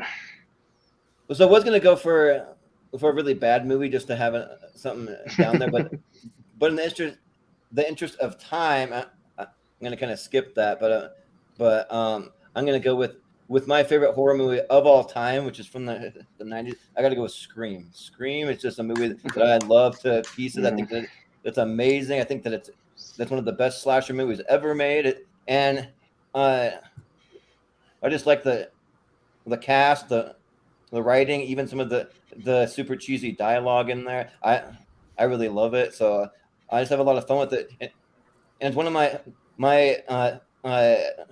go-tos when I'm with a bunch of friends and we're all trying to decide on a movie to watch, you can always decide on Scream because it's a movie everybody likes every single time, no matter what, without fail. So like, yeah, that's definitely one of my go-tos. But for me, like I dressed up as the Scream character probably 3 or 4 times for Halloween. It's my favorite horror movie character. So yeah, I got to go Scream. S tier all the way for me. Adam, what do you think? You're doing the Lord's work, Jordan. Your family would be proud of you. Yeah, Scream. Exactly. Scream is firmly S tier. It is one of the most influential films in the genre. One of the most influential films in the '90s in horror or any genre. It is, for me, infinitely rewatchable. Just a very interactive, very fun take on horror. That doesn't go into full spoof territory like Scary Movie, obviously, but is brilliantly satirical. Great performances all around, genuine suspense.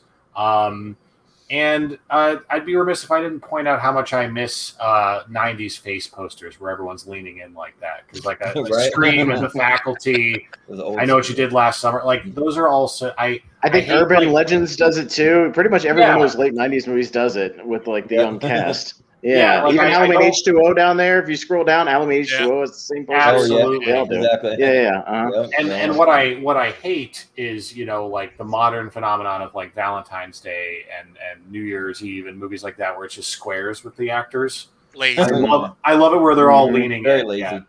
Yeah. But in any case, Scream S tier. Yeah. On to you, Bibbs. Yeah. For me, Scream isn't just one of the great horror movies. I think it's one of the defining films of my generation. It was one of the first times I watched a movie, and I was like, this movie actually gets it. Because I was living in a generation that grew up on the mass availability of media, not just music, which was available in books, but like movies. We were able to grow up watching and renting movies all the time, and it completely changed the way that we talked. It completely changed the way that we thought about the world around us, and the idea that something scary would happen and we would use horror movies as a filter by which to figure out what's going on and how to survive is exactly how that would work. But even if you remove all the scary stuff, it still felt like, I don't know those people, and my school wasn't as white as that, but like it was still, there was still the way people talked. It was still the way people you filtered through the world through popular culture, and now that's just the norm. On top of it all, it's just really, really great. It's not like, hide under your bed at night scary, but it's got a lot of good shots. I really love the mystery. It's kind of not really talked about very much anymore, but the actual solution to the mystery was actually kind of a bit of a mind blower at the time, because I'm watching it and I'm thinking to myself, man, I'm trying to pay attention to like who's not around when all the murders are happening, and I just can't figure it out. And then the movie ends the way it ends, and you're like, oh, that's clever. And then when you rewatch the movie, and you rewatch the movie from the perspective of Ghostface, and you realize that every single line of dialogue tracks. Every single line of dialogue is telling a double story, and it's really, really cool, and it's really, really insidious. And damn, is this movie great? So yeah, this is not just So A good. tier. This is not just S tier. This is like, if we discounted funny games, so this is like my number one. Yeah. Absolutely. Mark, what do you think? Oh, this is 100% S tier. Absolutely. Scream is, I think, I don't know if it's the strongest horror franchise of the 90s, or at least the one to launch. I mean, Bibbs made a compelling case for Tremors, and it's got more movies than Scream does, but just every Scream movie has had so much great stuff in it and has had an interesting commentary on the times of which its installment was released within. It's Godhead. Yep. Exactly. Austin, what do you think? Yeah, this is one of those obvious ones that sometimes on these shows we just kind of put off the obvious ones till later to get our favorite, personal picks out of the way, and then it's kind of like a bombardment of like everything we kind of know is going to be in there anyways. Yeah, Scream's one of those easy. A great, smart movie. I appreciate as one of those push up your glasses horror nerds and even in the opening scene where he's like, who's the killer in Friday the 13th? And she's like, Jason. He's like, no, it's Mrs. Voorhees. Meh. I'm like, yeah, that's correct. Yep. You know, I even appreciate stuff like that. And, you know, the Randy character, technically in the first movie. So I'm one of those guys. Yeah, and I even love, you know, Jamie Kennedy's Randy character, who a lot of people can identify with, you know, the horror video store nerd, you know, who just knows everything. It's just a lot of fun. Great cast, great direction.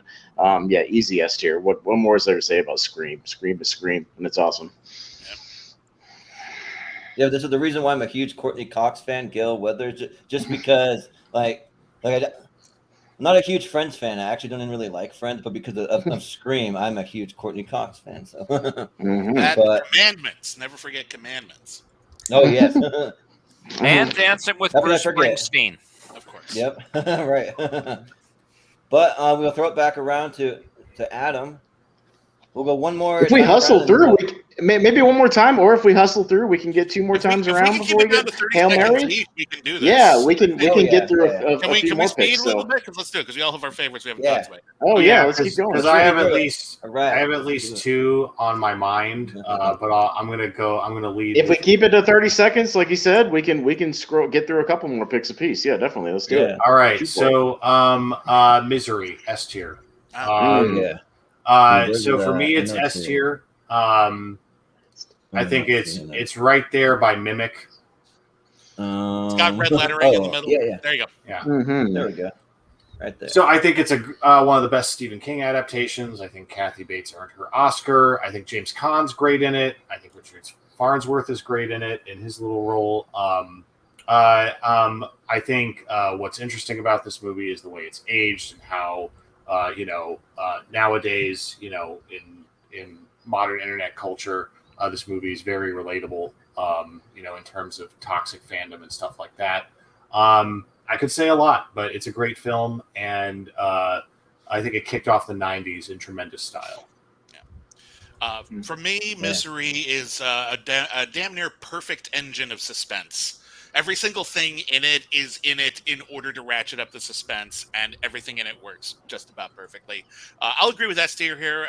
There may be other movies I like more, but this is just prime peak Stephen King adaptations. Easily one of the best, and Kathy Bates is legendary. Yep, absolutely. Mark? I had it at A, but I'm gonna kick it to an S because, what a role Rob Reiner was on at this point in his career. Like, just one banger after another, and and Misery seemed like it was out of his wheelhouse because, but he's never done horror, but he's done Stephen King, and damn it, he delivered. Yep. Mhm. Absolutely. Austin? Yeah, 100% S tier, best Stephen King adaptation of the 90s, pretty easily. One of the great psychological terror movies, just great character horror, and the overly obsessed fan who takes it way too damn far, and it's one of the best versions of that you'll ever see. Kathy Bates is incredible. Yeah, what more is there to say? Misery rocks. Yeah, this is probably one of the best performances I've ever seen in a horror movie from Kathy Bates. That scene where she breaks James Caan's ankles is just like it gave me nightmares after seeing that because of the performance, like the sheer performance that she gives, and yeah, just like it's an S tier. Yeah. All right. What more can you say? We always have to appreciate rare horror movies that get Oscar and wide critical acclaim. We have to appreciate those when they slip through, which is not very often. Yeah. Yep. So, All right. So, All right, Bibbs. Yeah, Okay, that was so quick. Let's keep going. Some people might not agree with me on this, but I don't care. This is an S tier film. To me, this is the Bride of Frankenstein of its day. The original is arguably a more complete movie, but the sequel is more full of ideas, more full of satire. It is absolutely one of the most inventive horror movies, certainly one of the most inventive horror comedies of all time, and that is Gremlins 2, The New Batch. Yes. Whereas the original movie was very much about like just sort of we're just going to like undermine all of the Frank Capra ideas about small town America and just throw in a bunch of gremlins and destroy everything. Here he's taking side at mass media with the Rupert Murdoch connection, but also in the sort of New York capitalist Trump connection, and the idea that the gremlins are running amok inside this giant skyscraper, which contains a microcosm of all of America, is absolutely brilliant. All of the new gremlin types they come up with are super weird. It's completely meta. They know what they're doing. They have a conversation about the rules of the movie. It's absolutely unhinged, and yet it completely works. You still care about the characters, and it's funny as hell. Yep, absolutely.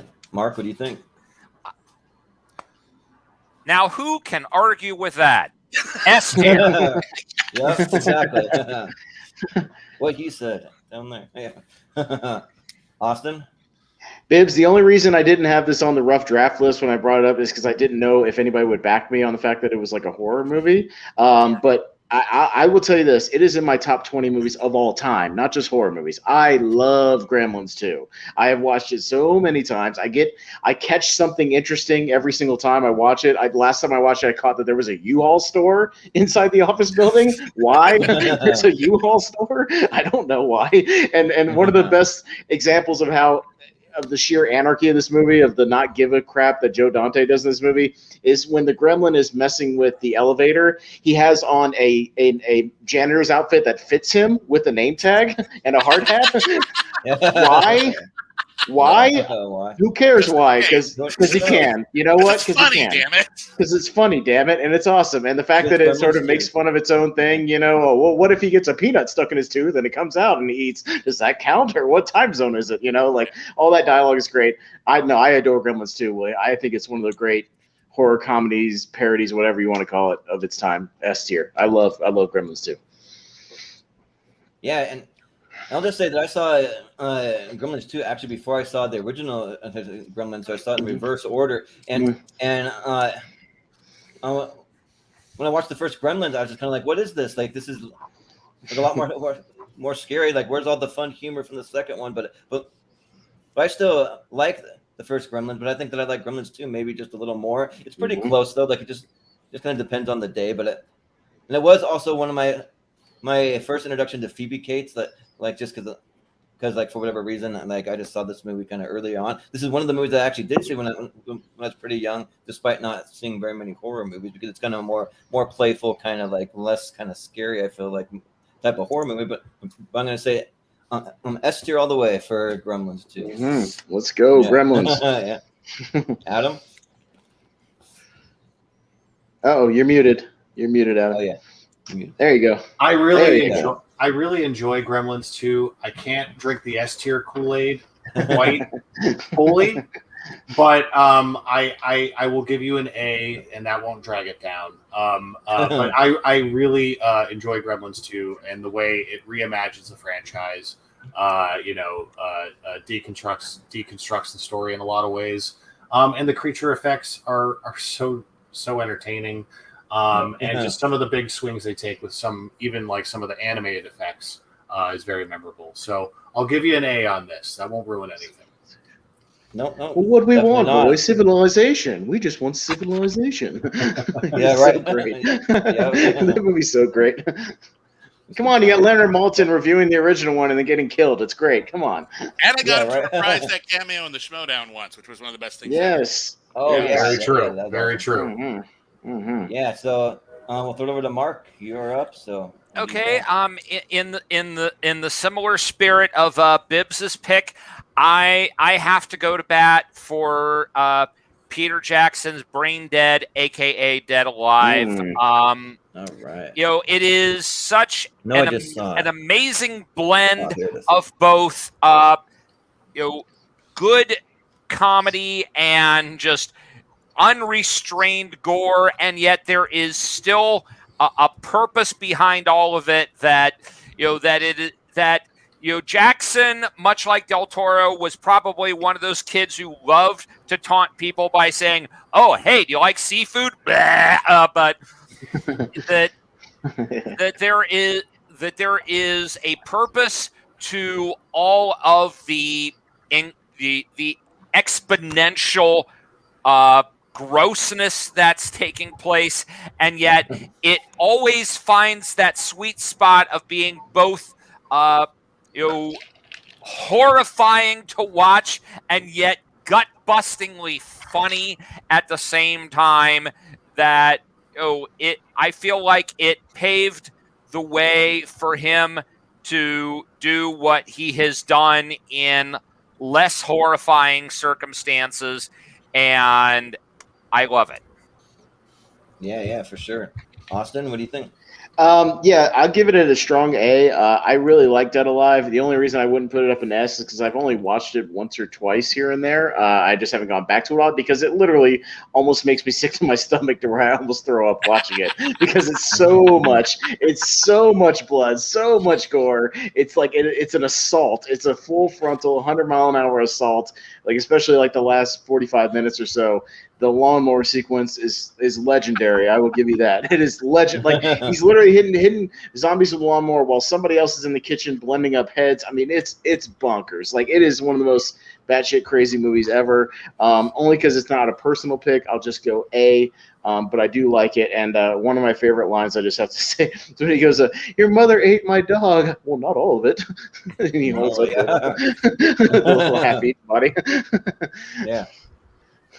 Well, so I've not seen Dead or Alive, so I have to refrain. But I will say though, like one of the reasons why I kind of waited so long is that I'm not a huge fan of over the top blood and gore. So yeah, like, this is the highest one on the list. Avoid it at all costs if you don't like that. He doesn't like super blood, super gore. Oh, well, yeah, and yeah, avoid it. Well, like I don't mind just like a little bit of.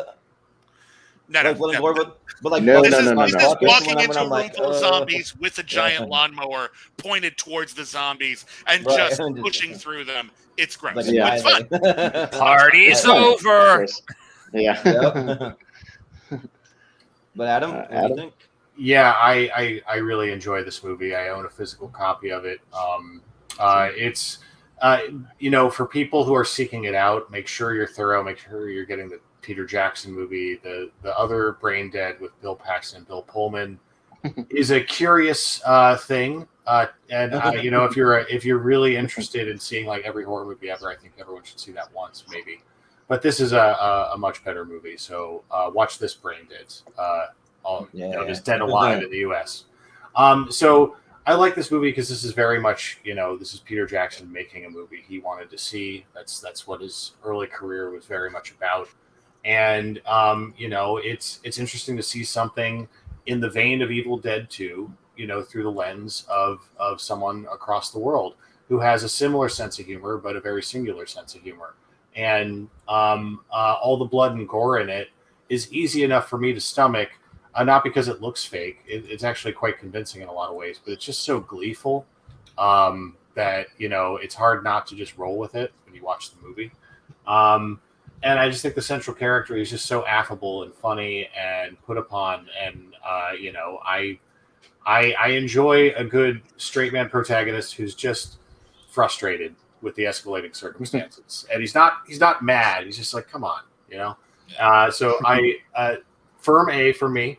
Wouldn't hate to see it end up in S tier, but A+. Yeah. All right. Yeah, for me, it's an A. I love this movie. It's Peter Jackson finds this weird cross between sort of this childlike kind of tone.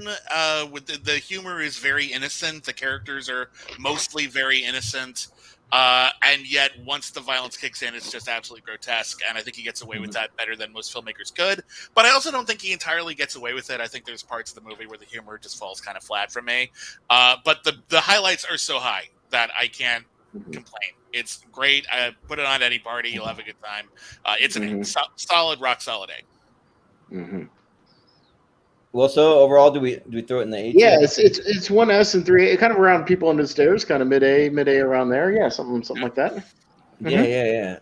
Yeah, right around there. We'll throw it there, and then okay. With that, there's over to Austin. I'm going to go with the movie I hadn't seen in years that I rewatched this past weekend, and holy crap, did I forget how great it is! And that's Candyman.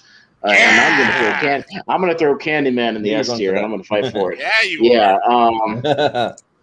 God damn, is that a good movie? Like I had forgotten how good it is, and I think a lot. The thing with Candyman is, I think a lot of people sort of dismiss it at first as like another slasher movie, and it's not. It's a complete psychological throwdown. Yes, there is slashing literally with his hook hand in the movie, but it's also got this really cool story about this investigation and. Virginia Madsen getting kind of caught up in this and getting blamed for things and in and out of a mental hospital and holy crap, the Philip Glass score is tremendous. And I have listened to it nonstop this weekend, like different versions of it, piano covers, everything is so good. It's almost better than the movie. Like it, you almost don't think the movie's as good as that score, but it is. And Tony Todd's great. I mean, Candyman rocks, and I think it's criminally kind of underrated because of the sequels kind of take a dip, but Candyman rules. It's great. Yeah, absolutely. Score was one of the things that I like it just like such an incredible score, and I loved it. So yeah, I'm gonna say S tier for sure. Adam, I'll back you up on S tier. I love Candyman. I rewatched it recently as well. Quite excited for the new film coming out. Trying to manage my expectations, but I'm definitely excited to see it. And the sequels, I think Candyman 2 has some good stuff in it. I think 3, most people would agree, is not good. It's awful. But the first movie stands on its own entirely. And I echo what you say about the score. Great performances all around. And just a great suspenseful mystery all in and of itself. And, watching someone's life unravel like that is just a horror movie in and of itself, regardless of the supernatural aspects. Love it. S tier. For me, it's S tier. It's right near the top of the list. Number 2, probably on based on what we have so far. In addition to just being a great horror movie, it's a great movie about stories and the power stories have. It's a great movie about basically how white people try to commandeer black narratives and make them all about them. And how that goes horribly wrong, as well it should. It's a film with a lot on its mind. Every single time I watch this movie, I'm more and more impressed by it. And every single time I watch it, I'm more convinced it's one of the best films of the 90s. Absolutely S tier, one of my faves.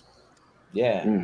Mark, what do you think? I won't challenge the S tier status. I'll just simply say, if you like Candyman, go seek out Bernard Rose's earlier horror film Paper House, along with the 2 band videos he did for Frankie Goes to Hollywood. The first video for Relax and for Welcome to the Pleasure Dome, and you'll see that this guy's had the touch for a long ass time. Yep. So S tier for Candyman. So we'll leave it there, and then I guess I'm up next. So I want to go with a movie that when I first watched it, I didn't even know that it was going to be a horror movie. But after seeing it, I definitely consider it a horror movie for sure, and that's the movie 7. So I got to find 7 on here. I know it's on here. If anyone sees it, you just missed it. Third row from the bottom. Down. Third row from the bottom. Oh, here we go. Yep. Yeah. Yeah. There you go. All right. Yeah, so what's in the box? Like that's one of the big mysteries, and then just like all the dark, just creepy elements. Like when I went in kind of blind to this movie, and I just thought there was going to be like a drama, kind of like a police procedural kind of thing, and it kind of is, but like on a much darker level. Like the movie had some dark things where I just felt really creeped out by it. Like I was just like, man, this is very disturbing. And using all the 7 deadly sins, like that's a fun element, and so I think 7 definitely belongs in the S tier for me. So we'll see what you guys think. Adam, what do you think? Again, this is one I will not be upset about being an S tier. I think it's a great movie. I think it's a terrific thriller that veers into horror territory more than most thrillers. And I think it really solidified a lot of tropes we see, not just in movies, but just procedurals in general, trying to recapture this tone. And I think it's a very impressive movie all around. I guess the reason I don't put it in S tier myself is just because. No fault of the movie its own, but because of its breadth of influence, it feels so familiar when I watch it now, that I'm appreciating the craft of it, but I'm not caught up in much suspense. And I think movies, even when you know the ending, can still wrap you up in the suspense, a lot of the times. And I'm sure this movie does that for a lot of people. It's an A for me. Hopefully that doesn't get me thrown out, but yeah, we'll see what happens. I love Seven. I think Seven is a great motion picture. I think we get a little too precious sometimes about whether or not something is horror. Something like Seven is a cop movie and a film noir and a horror movie all kind of congealed together. What keeps it out of the S tier for me has nothing to do with the craft. It's impeccably crafted, but it's just that I think it's a better cop movie. I think it's a better movie about that sort of social despair, like where is society going right now, than it is a horror movie. The horror elements feel tangential to people who are trying to represent the good in society and failing than it does actually emphasizing that horrific element, no matter how atmospheric it is. So for me, it's an A. It's rock solid A. That's why. All right. Well, Mark, what do you think? I'll affirm its S tier status because a few years back I watched it again, and there were certain moments that still rattled me in the manner that they did when I first saw it back in 95 or 96, whichever. And I do ostensibly I think of it more as a police procedural than I do a horror film, but in the fact that The Exorcist to me is more about like eliminating everything that we know in the world until you accept that there is something beyond that you don't understand, that this is just eliminating all belief in rational behavior until you're dealing with someone who is just not on your plane. So, and that's a terrifying concept. Yeah, definitely, for sure. Austin, what do you think for Seven? I'll go S tier for Seven. Yeah, I think it both succeeds. Yeah, as a cop procedural and as a horror movie. There's stuff in that movie that has stuck with me for years from the first time I saw it. I mean, the guy laid out who kind of breathes back to life, one of the best underrated jump scares of the 90s, right up there with the Exorcist one, and just some of the images and the things that they talk about that Spacey's character is doing to these guys is just creepy, even just thinking about it. It gets in your skin and it stays there. I'll go S tier for Seven. S for Seven. Yeah. Well, we got two S's and three S's and two A's. So yeah, so it hangs around up there. Yeah, it'll hang around kind of mid low S. Yeah. Well, do we want to throw it to the Hail Mary round? Or now this is up to the crew. I'll leave it up to the crew. We're at 207 right now. Do you want to do one more quick round of regulars, or do you want to move into the Hail Mary? So essentially, we've kind of revised it now so that we'll go around and everybody will kind of mention maybe a couple of movies they think also deserve maybe S or high A. We'll get the movies from everybody, and if I hear crossovers or movie mentioned more than once, we'll then go back and get quick ratings on those movies. Okay. So it kind of needs several to kind of be up for consideration. But if you want to do that, we can do that, or we can just or we can do another round and then the Hail Mary. That's up to y'all. I'll leave it up to you guys because it's your time. Whatever you want to do. I'm happy either way, but if you want to just speed through it, there's still a lot to get to. Mm-hmm. I know. Right. Yeah, so we can do. That's what I'm saying. If you guys want to do one more round and do 30 seconds a pop, we can do that. And you want one more? Okay, we'll go around and make it quick. Maybe 30 seconds a pop, and let everybody nominate a personal favorite, and then we'll go for last minute Hail Marys. All right. Yeah. Fair enough. All right. Cool. So we'll go back around to Adam. So we got another personal pick. You wanna throw out Okay, there? there's a couple that I think are going to make it into S tier without my help, and I will champion them. So I'm going to go ahead and lobby for Bram Stoker's Dracula to be an A tier film. So I understand if people fight me on this. I do have a personal affection for this movie. I love how utterly saturated it is with its production design. I understand the criticisms of this movie, but for me, as a fan of the original novel, I do find this to be the truest adaptation of the book in most ways that matter. I personally have always loved Gary Oldman's performance. You have some supporting performances that I think people can easily criticize, but at the same time, in Coppola's like later work, I think this is an interesting outlier that I often revisit, and I also think that the score is one of the best scores in horror that I've ever heard. So this is an A tier for me. I'm not trying to get it an S. All right. I'm No, tempted that's to give it to an S. I okay. love the hell out of this movie. I think this movie is just swimming in horror. This is just Francis Ford Coppola taking everything scary he could possibly think to put in a movie and just shoving it into a movie and letting it all fight. It's gorgeous. The performances are mostly really, really good. A lot of people make fun of Keanu Reeves, but I think the fact that he's an out-of-place dork kind of fits the character, so I'm not really mad at it. He brings a lightness to the movie that kind of needs it at some points. He's out of place. He's supposed to be out of place. Yeah. I think this has the sensuality that often gets missing in a lot of American modern horror movies. This is a very sexy movie. It's not my favorite Dracula movie. That's either the original Nosferatu or John Badham's 1979 film. But I love this movie a lot, and I will totally give it a high A. I think this movie is really cool. Yeah, definitely. Mark, what do you think? I'll give it a high A as well because, I have the sneaky suspicion this is probably the most fun Coppola ever had making a movie. Like, obviously, he's a genius in terms of what to do and how to do it. But I feel like he looked at this and said, you know what? It's a great story. Let's just open up the toolbox and play. And there's all sorts of stuff that he's doing and experimenting with, the original Lumiere camera and the shadow puppets. It's just it's a romp, and it's still got beautiful set pieces in it. So, yeah, good for him.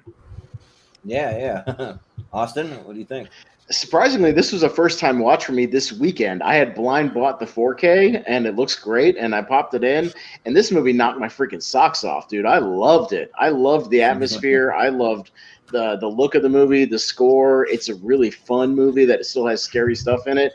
I won't go S tier only because it was a first-time viewing. I need to sit on it for a while, but I'll still go a strong A. And I think the movie has a really fun kind of pseudo sense of humor that doesn't get talked about enough. Like I love. There was one quick part I'll mention where Anthony Hopkins is like suggesting that it's a vampire, that somebody sucked all the blood out of the girl, and they're like, "Is it really?" Or is it, like, that sounds really stupid. He's just like, "Yeah, so." That's what it was. He's just kind of matter of fact, just like, you think it's a vampire? Yeah, it's a vampire. He's great in that movie. He was so good. And Tom Waits was great too. I like the blood to suck. It's like really over the top. He's great. Yeah. Yeah, for me, I actually haven't seen Bram Stoker's Dracula, but it was definitely high on my watch list, and like, and mostly for the cast, but also because like. Well, I've heard awesome things, first and foremost, from all of you guys about how awesome the movie is. But like from everyone that I know, like most people mention this one as like one of the first Dracula / vampire movies that comes to mind when they think about vampire movies. So I mean, for that reason, it's very high on my list, and I will get to it very soon. But I just haven't seen it. So, but. All A's, so it's kind of near the lower A because some of those other A's had S votes attached to them. Oh, so yeah, kind of maybe mid-low. So yeah, but it'll still make the A tier. Didn't Bibiani say S? You said S, right? Yeah. You said he was borderline. No, it's a very high A. I think it should go above Event Horizon because that actually had some real negative votes on it. Yeah, There you go. yeah. Sure. That's about Yeah, it. Event Horizon had Yeah. had a B and a C, so yeah, somewhere around there. Yeah, yeah. All right, cool. All right. Cool. All right. There's Well, so many Bibbs? things I want to get to Yeah. here. I know, right? But I'm gonna make one. I'm worried that we're gonna leave this one on the table, and I don't want that to happen. Because Scream hits so many of the same notes. Too often, Wes Craven's New Nightmare gets overlooked, but that is an S tier movie. That is a truly amazing motion picture. It's a fascinating sequel in that it doesn't work on its own. You have to be aware of the other films in the series for it to work, but that makes it better.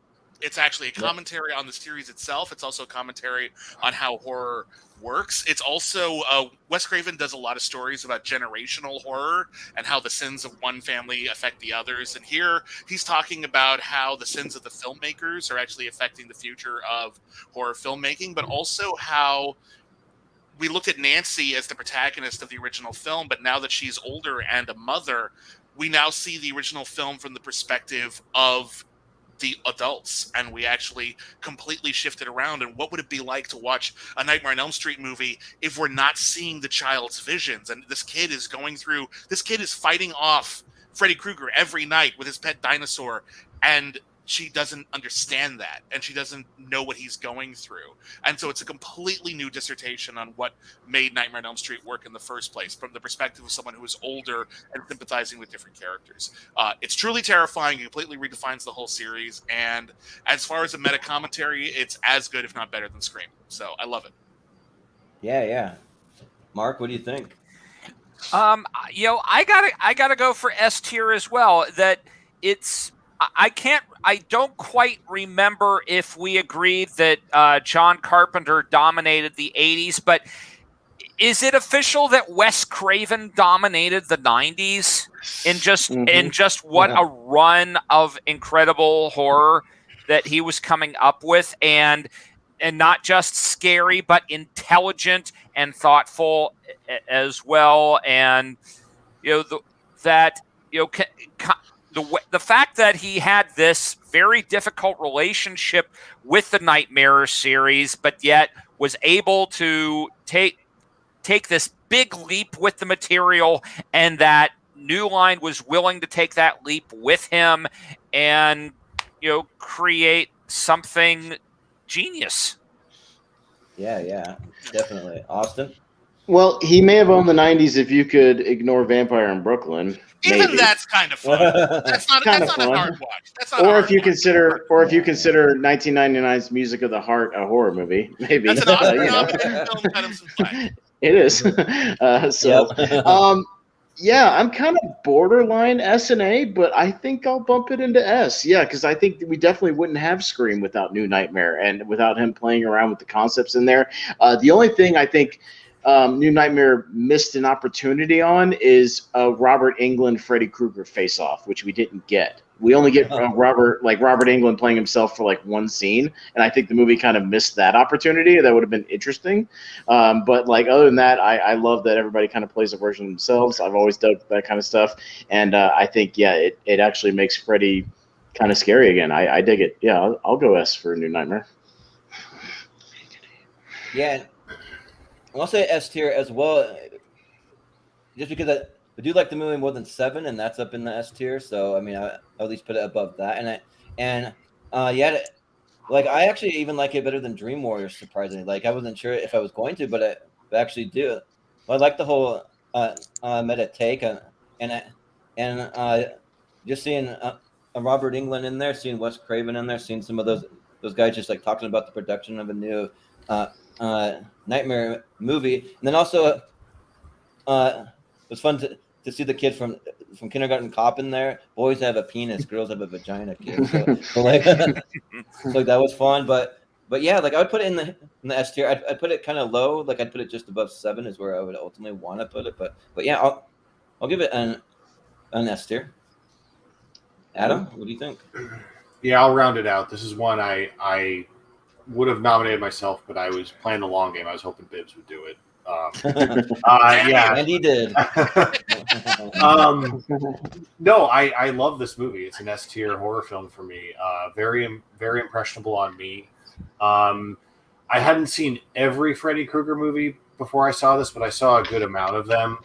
And I grew up with a disproportionate amount of love for Freddy's Dead because that's a really fun horror movie to see when you're like 12. Yeah. It's dumb, so dumb, and I still have fun with Freddy's Dead. But then to watch New Nightmare and see the polar opposite, to see what this character could be and how terrifying it could be, and it really captures the essence of it. And then the best part about when you grow up and you revisit it, you get so much more out of it. I love it. S tier. Yeah. All right. I guess S tier. So All right, stays there. Yeah. Yeah, pretty high up, probably around Blair Witch. Yeah. Like I'll throw it even right above it. Like I write all these votes down, so when we go to individually rank them, I'll kind of go back to my ratings and we'll play around with it a little bit. But yeah, we'll see what happens. Sounds good. So all right, Mark. We'll throw it to Mark. Then the personal pick. Yeah. Okay, well, this is where I mean it. I have to pay absolute respect and get away from the deep cuts. We have to have Silence of the Lambs in the S tier. Yes. Among other reasons, as much as elements of the movie play troublesome today in terms of what we understand about trans people and how it comes across as derogatory. Jonathan Demme was one of the most empathetic directors that ever walked the earth, and even when he is delving into absolute terror, that when the way that he portrays James Gumb is, it's still troublesome in terms of the terminology and what has survived that movie and what has gotten into the popular culture, but that he has done his best to try and get into that character's mindset of what they're trying to accomplish by the horrifying things that they're doing, and paralleling that with Clarice Starling's uphill trajectory of trying to prove herself in this ultra patriarchal framework, and how these two forces finally collide, and their individual terrors meeting at this big moment. Yeah, definitely. Austin, what do you think? Ditto, Mark. I would have said the exact same words. S tier. You said it right. I'll keep it short. S tier. Yeah, Silence is one of the few Oscar-winning horror films. Of course, it has to be an S tier. Damn right. Yes. Yeah. So I just watched The Silence of the Lambs for the very first time this week. So this is a movie that was a huge hole in my viewing for a very long time, and I watched it on YouTube because they had it for free streaming on YouTube. But for whatever reason, they had it edited, so they had all the language edited out. They had oh no, some of the blood edited out. So when he's in the cell and he goes over to bite the security guard, you see him bite him. Next thing, you see the security guard on the floor in a pool of blood. You don't really see that whole. Jordan watched the Clean Flicks version on right on the thing. Or when the guy in the cell when he's naked doing and he flings it at her, like that whole scene's cut out, all of that stuff. So it's kind of they kind of cleaned it up for YouTube. So I'll just warn anyone that it is available for free on YouTube, but it's going to be edited. But even so, I'm going to go back and give it another rewatch to see the full unedited experience to have that. But I'm going to say S tier for sure. That movie, it's Oscar nominated for a reason, and Anthony Hopkins is just on another level in this movie, just an amazing movie. So, yeah, Adam. Yeah, I would echo what Mark says. Overall, I really love this film. It's a very, it depends on my mood. I think there's a legitimate argument for this and Manhunter being the two best Hannibal Lecter movies in a lot of ways, and I think there's been a swing back towards Manhunter in recent years, just because it was overlooked at the time, and I think it's a little cleaner in terms of its legacy. To Mark's point about Silence of the Lambs, but I also think that a lot of its approach to that that kind of subject matter was reflective of the time period, and that's not me giving it a pass. We need to reevaluate these things all the time, but I also think it was earnest in its approach at the time, and I don't think it was one dimensional necessarily at all. I think it's a genuinely suspenseful film, very well acted, and it's one that I revisit pretty often. So yeah, it's S tier for me, but a little bit lower in terms of overall horror films, just on a personal level, just because some of the ones that really hearken to like the broader aspect of the genre are what I gravitate to. But I like Silence of the Lambs a lot. I've written extensively about the Hannibal Lecter movies. I have strong feelings about all of them, good and bad. For me, Manhunter is still the best. Silence of the Lambs is one that is impeccably crafted in some ways, but I do believe its legacy is understandably tarnished. And I think it's easy to look at it and say, like, well, they were doing the best they can at the time. But at the time, people were telling them what they were doing wrong, and they were ignoring them, and that's frustrating. That said, the actual movie as an entity is very well crafted, and certainly everyone's doing incredible work in the performance department. So I keep going up and down on Silence of the Lambs and how much I'm willing to just say, like, well, it's impeccable, but it has this legacy, or well, it has this legacy, but it's impeccably crafted in other respects. So I'm actually going to just be the person who just makes it like a really high A. Just so that someone said it, but it's still a very well made movie. But it's one of those movies that you have to put an asterisk next to it, and you have to sort of look at it through a modern lens. You really can't just give it a free pass. You do have to think about what it's doing in a way that the filmmakers did not intend. Completely fair. Yeah, It's a very fair way to look at it. Yeah. Mm-hmm. With that though, We still got 4 S's and an A, so it's still up there for right now. Yep. Mm-hmm. And also, since we're only going to allow 10 in the that's true. I kind of feel like we should put it above 7 at least, and then drop 7 down to the. We'll play around with the list a little bit. We'll play around with it. Yeah. We'll worry about it later. Yeah. Right. Yeah. So, Austin, you're up. So, I'm just going to do one more personal pick that I just want to show some love for. I'm not going to put it in S or even A. I'm going to look at that lowly B tier and give it a shout out to a great B movie.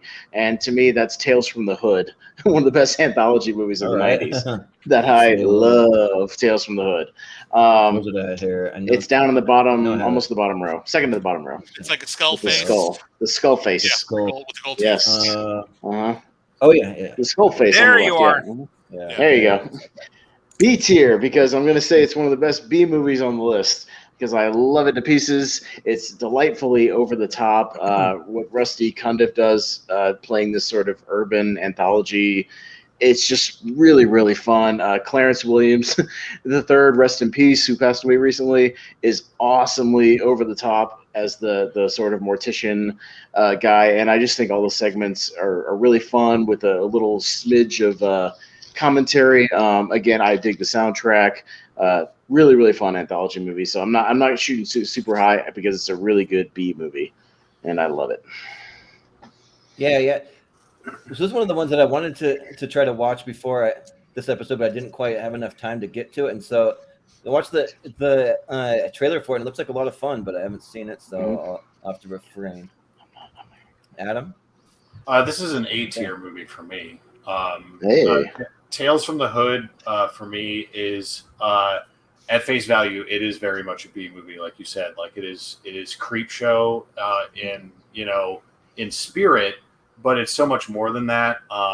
When you go back and watch it, you see how well it holds up, like many serious dramas of the time. That's what impresses me about the movie so much. And I think all the vignettes work really well on their own. They're very heightened and, very much a throwback to classic horror storytelling, but that's why I love it so much. And I just think the way it blends, modern themes that were, very topical then, but how gracefully it's aged, in my opinion, is why I put it in the A tier, is what I'm trying to get at. So, I really like Tales from the Hood. For me, this is S tier. I'm really glad people brought it up before. Oh, wow. Okay. I love this movie. I think this movie has aged. It ages like fine wine. Every single thing that it's laying down is sadly still relevant. It's a really sharp commentary on how many voices had been left out of the mainstream horror conversation for so long. I think this movie was done a real disservice when it came out because it was marketed as a horror comedy. There's a lot in this movie that, yeah, okay, there's wit to it and some of it's kind of funny, but you're not supposed to laugh at this. You're supposed to go, oh, shit, yeah, okay, yeah, fair enough. Yeah, okay. Jeez, yeah, everything's horrible. And every single segment in this anthology works really, really well. And once you start really studying your horror anthology movies, you realize how rare that is. There's usually at least one dud. And here, the one that's like, I think the last one is a little obtuse in some respects, but it's still really on point. It's still like, it has a message to make. It just narratively, it gets a little lost. It's smart. It's politically charged. It's of its time, yet completely timeless. And it's really, really scary, I think. And on top of being funny, I think this is a fantastic horror movie. All right. Awesome. Mark, what do you think? I have to abstain. I've never seen the movie in its entirety. I was lucky enough for a stretch of a few years to be able to go to these wonderful July 4th parties that its producer Darren Scott would throw. And Darren Scott really knows horror. Like, he's got the posters. He knows Hammer. He knows all of the classics. So it was, I know that what went down in this movie between him and director Rusty Cundiff, that they were not just coming at this from a socio-political perspective, which is the one that has made it so relevant over time, but also with a genuine love and immersion in all of the great waves of horror that we know and love as well. And so that's why I think it endures. Well, shit, I thought people would laugh at me. Can I change it to S? Because I fucking love that movie. Hey, I changed my vote to S. I thought that people would laugh at me, but fuck it. I love Tales from the Hood. A great movie. I'm a big fan of Tales from the Hood. I was just shooting for an honorable mention at best, but, hey, all right. We got two S's and an A. Yeah. And That's an high A. A, man. That's high A. High A, man. Yeah, that's high A. We'll see where it ends. We'll put it right at the top there. So, well, damn, Bibbs, I didn't know you were gonna go S tier for Tales from the Hood. I love that movie. I fucking love Tales from the Hood. Yeah. Tales from the Hood rocks. Yeah. All right, Jordan. One last pick for Hail Mary. For my last pick, I gotta go with my favorite of the series here. I gotta go with Army of Darkness. So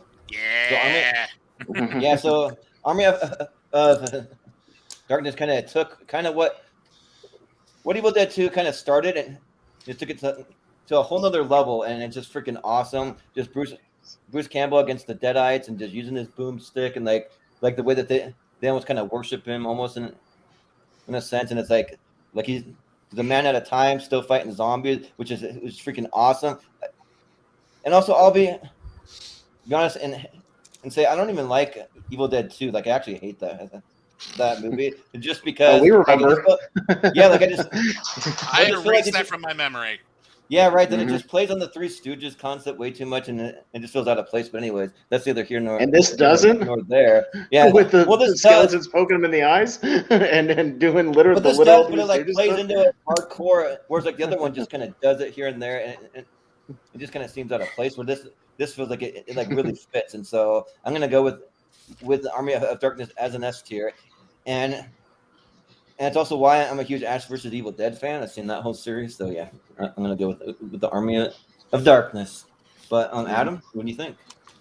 Yeah, I love Army of Darkness. I think it's terrific. A lot of fun.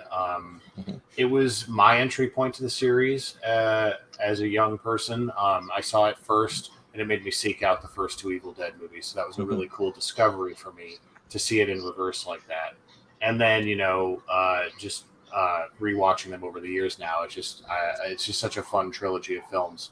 I can't go all the way to S only because the movie is a flat out comedy to me in most ways with great horror sensibilities.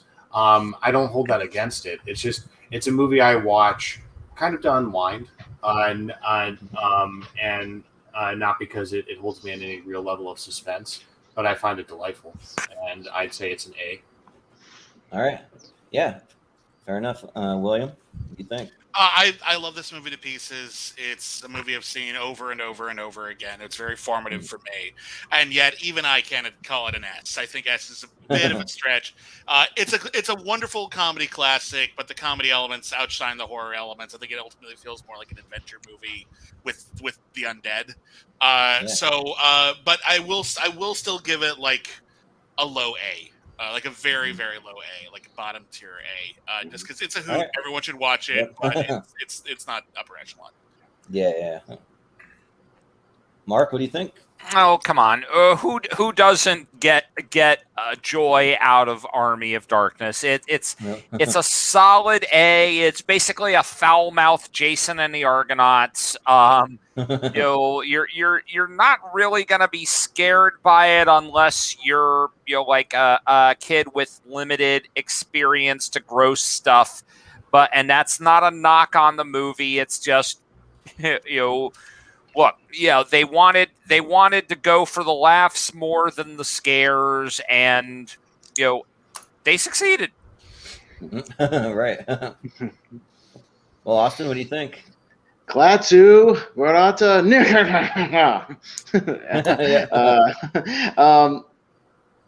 low A, only because Evil Dead 2 is S for me personally. So low A. Right, I'm kind of where business. I'll keep it short and sweet. But yeah, only because Evil Dead 2 is higher.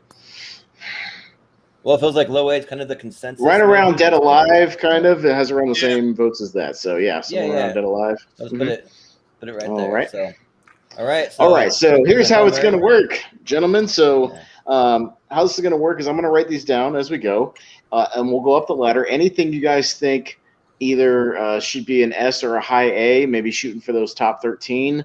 Just mention if we have crossovers, more than one vote for that, or if people second that as they're brought up, I'll put an asterisk by that, and then we'll get very quick little snapshot votes like agree, disagree, that sort of thing.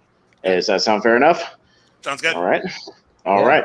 So Adam, do you have a couple? Just name a couple that you would put up there, and I'll write them down. Yeah, for me, I didn't want to spend as much time talking about it, but I got to give Sixth Sense its due. I think that's an A. I think a lot of people would say it's an S. I feel like a lot has been said about it, and I didn't necessarily want to get too deep on that one discussion wise. And then an A for me is Tales from the Crypt Demon Knight. I really, really love that movie. I would be fine if that ends up in B tier. I would get it, but that's one that I watched a lot in the VHS days, and it's just a lot of nostalgia tied up in it, and I think it's a really fun, dynamic movie. So those are my two. Okay, William, do you have a couple you want to mention? What's my limit here? Like, how many do I get? You can name I would say up to 4 or 5. Really, we'll just see. If really? Crossover. I Yeah. thought go I ahead, had to Adam. keep it. No, I mean, Adam, really, Adam, take a couple more. Yeah. Pick a couple more because I'm going to see what has crossovers, and then we'll go back to the crossovers and just give votes to whatever votes. you think, and then we're all going to. Yes. Yeah. Okay. Really quick.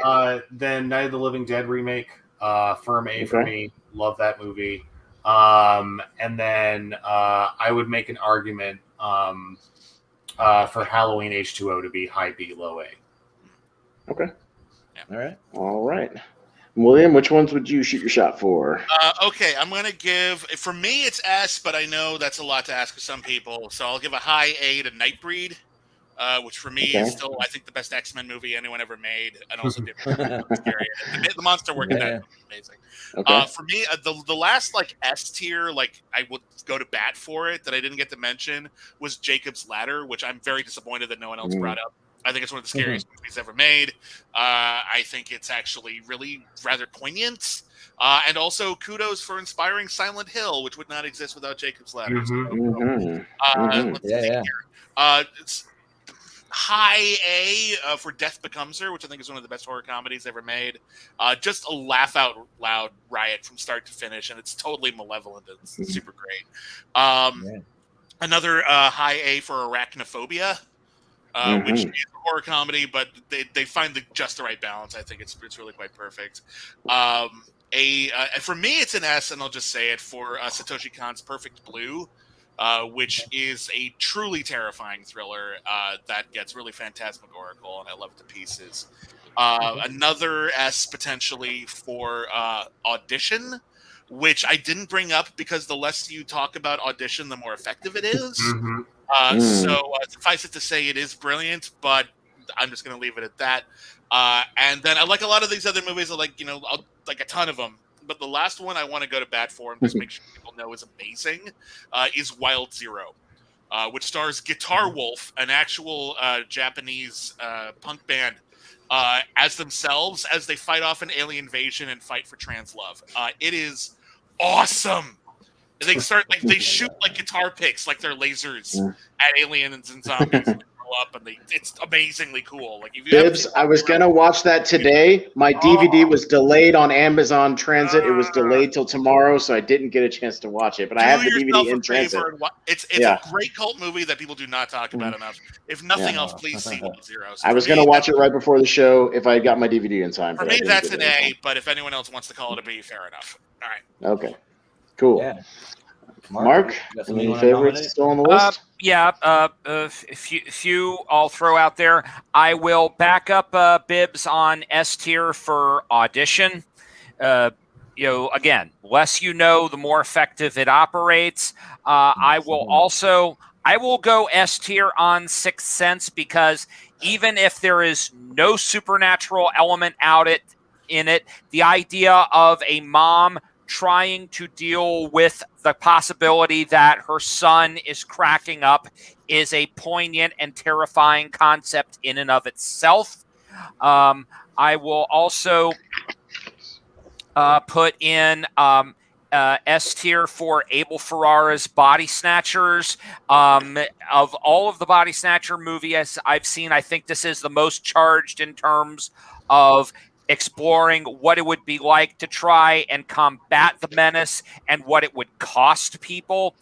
And I want to put in a solid A tier for Michele Soavi's Cemetery Man, because it really just kind of goes beyond the pale in terms of the themes that it would explore in standard horror, and just going into a realm that a lot of people would not be comfortable going into. Real fast before we move on, I apologize. I forgot to mention I wanted to back up Adam Collins's Demon Knight for an A. That movie really kicks ass, so I just want to say that right now. And Mark, you're right about Cemetery Man, although for me it's a B. All right. Yeah. All right, Austin, you got some picks? I will second everybody on Arachnophobia for A tier. I love Arachnophobia. A Jacob's Ladder I'd go S for as well. I just didn't have time to bring it up because I just watched it for the first time this weekend. Holy crap, that movie is amazing. Amazing. That was probably my favorite new discovery of the weekend. And then Sixth Sense I would back up for S tier. And From Dusk Till Dawn I think deserves some love in the A tier. And other than that, maybe The Frighteners as well. I love The Frighteners. That's fun. Yeah. Mm-hmm. And I'll just mention, and I'll back up a strong vote for Audition. I don't know if I'd go S, but maybe A. And other than that, Demon Knight's awesome too. I'd go A for Demon Knight. Yeah.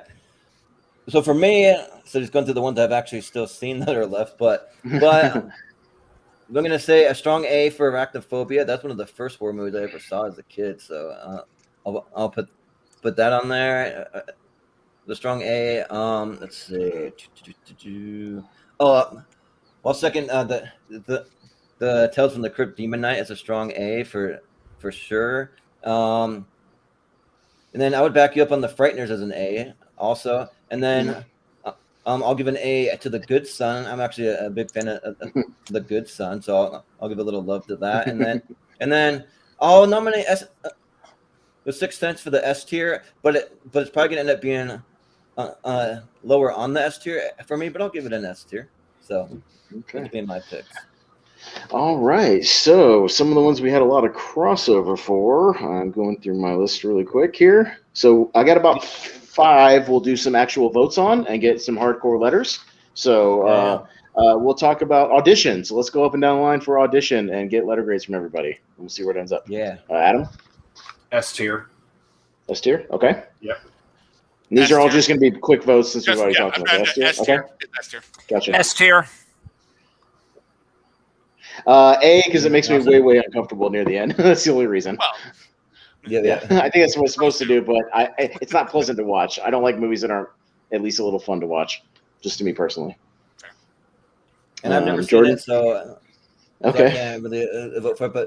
But where's the poster? 3 S's and an I'm A. seeing it. it's It's top row. Top row. Yeah. Top row. Oh yeah. The There we the go. Japanese lady right there. Yep. Mm-hmm. So. Did I get enough to make S tier? Do you think? Oh yeah. Yeah, well, I mean, there's going to be a lot in S. Three We're going to have to three bump S's stuff and down. an A. So, yeah, we're going Okay. to have to bump stuff down. Don't And worry so about put it that. on S, and then we'll play around with that later. So, Don't worry about that. Yeah. okay, so Jacob's Ladder. Let's go up and down the ladder for Jacob's Ladder. Adam. I can't fight S tier, but I don't want to complicate things. At the Give your top honest of the vote. Give your honest vote. Yeah. S tier. Yeah. I already said it. S tier. I think it's classic. A. Yeah. Austin. Creepiest movie I saw all weekend. S tier.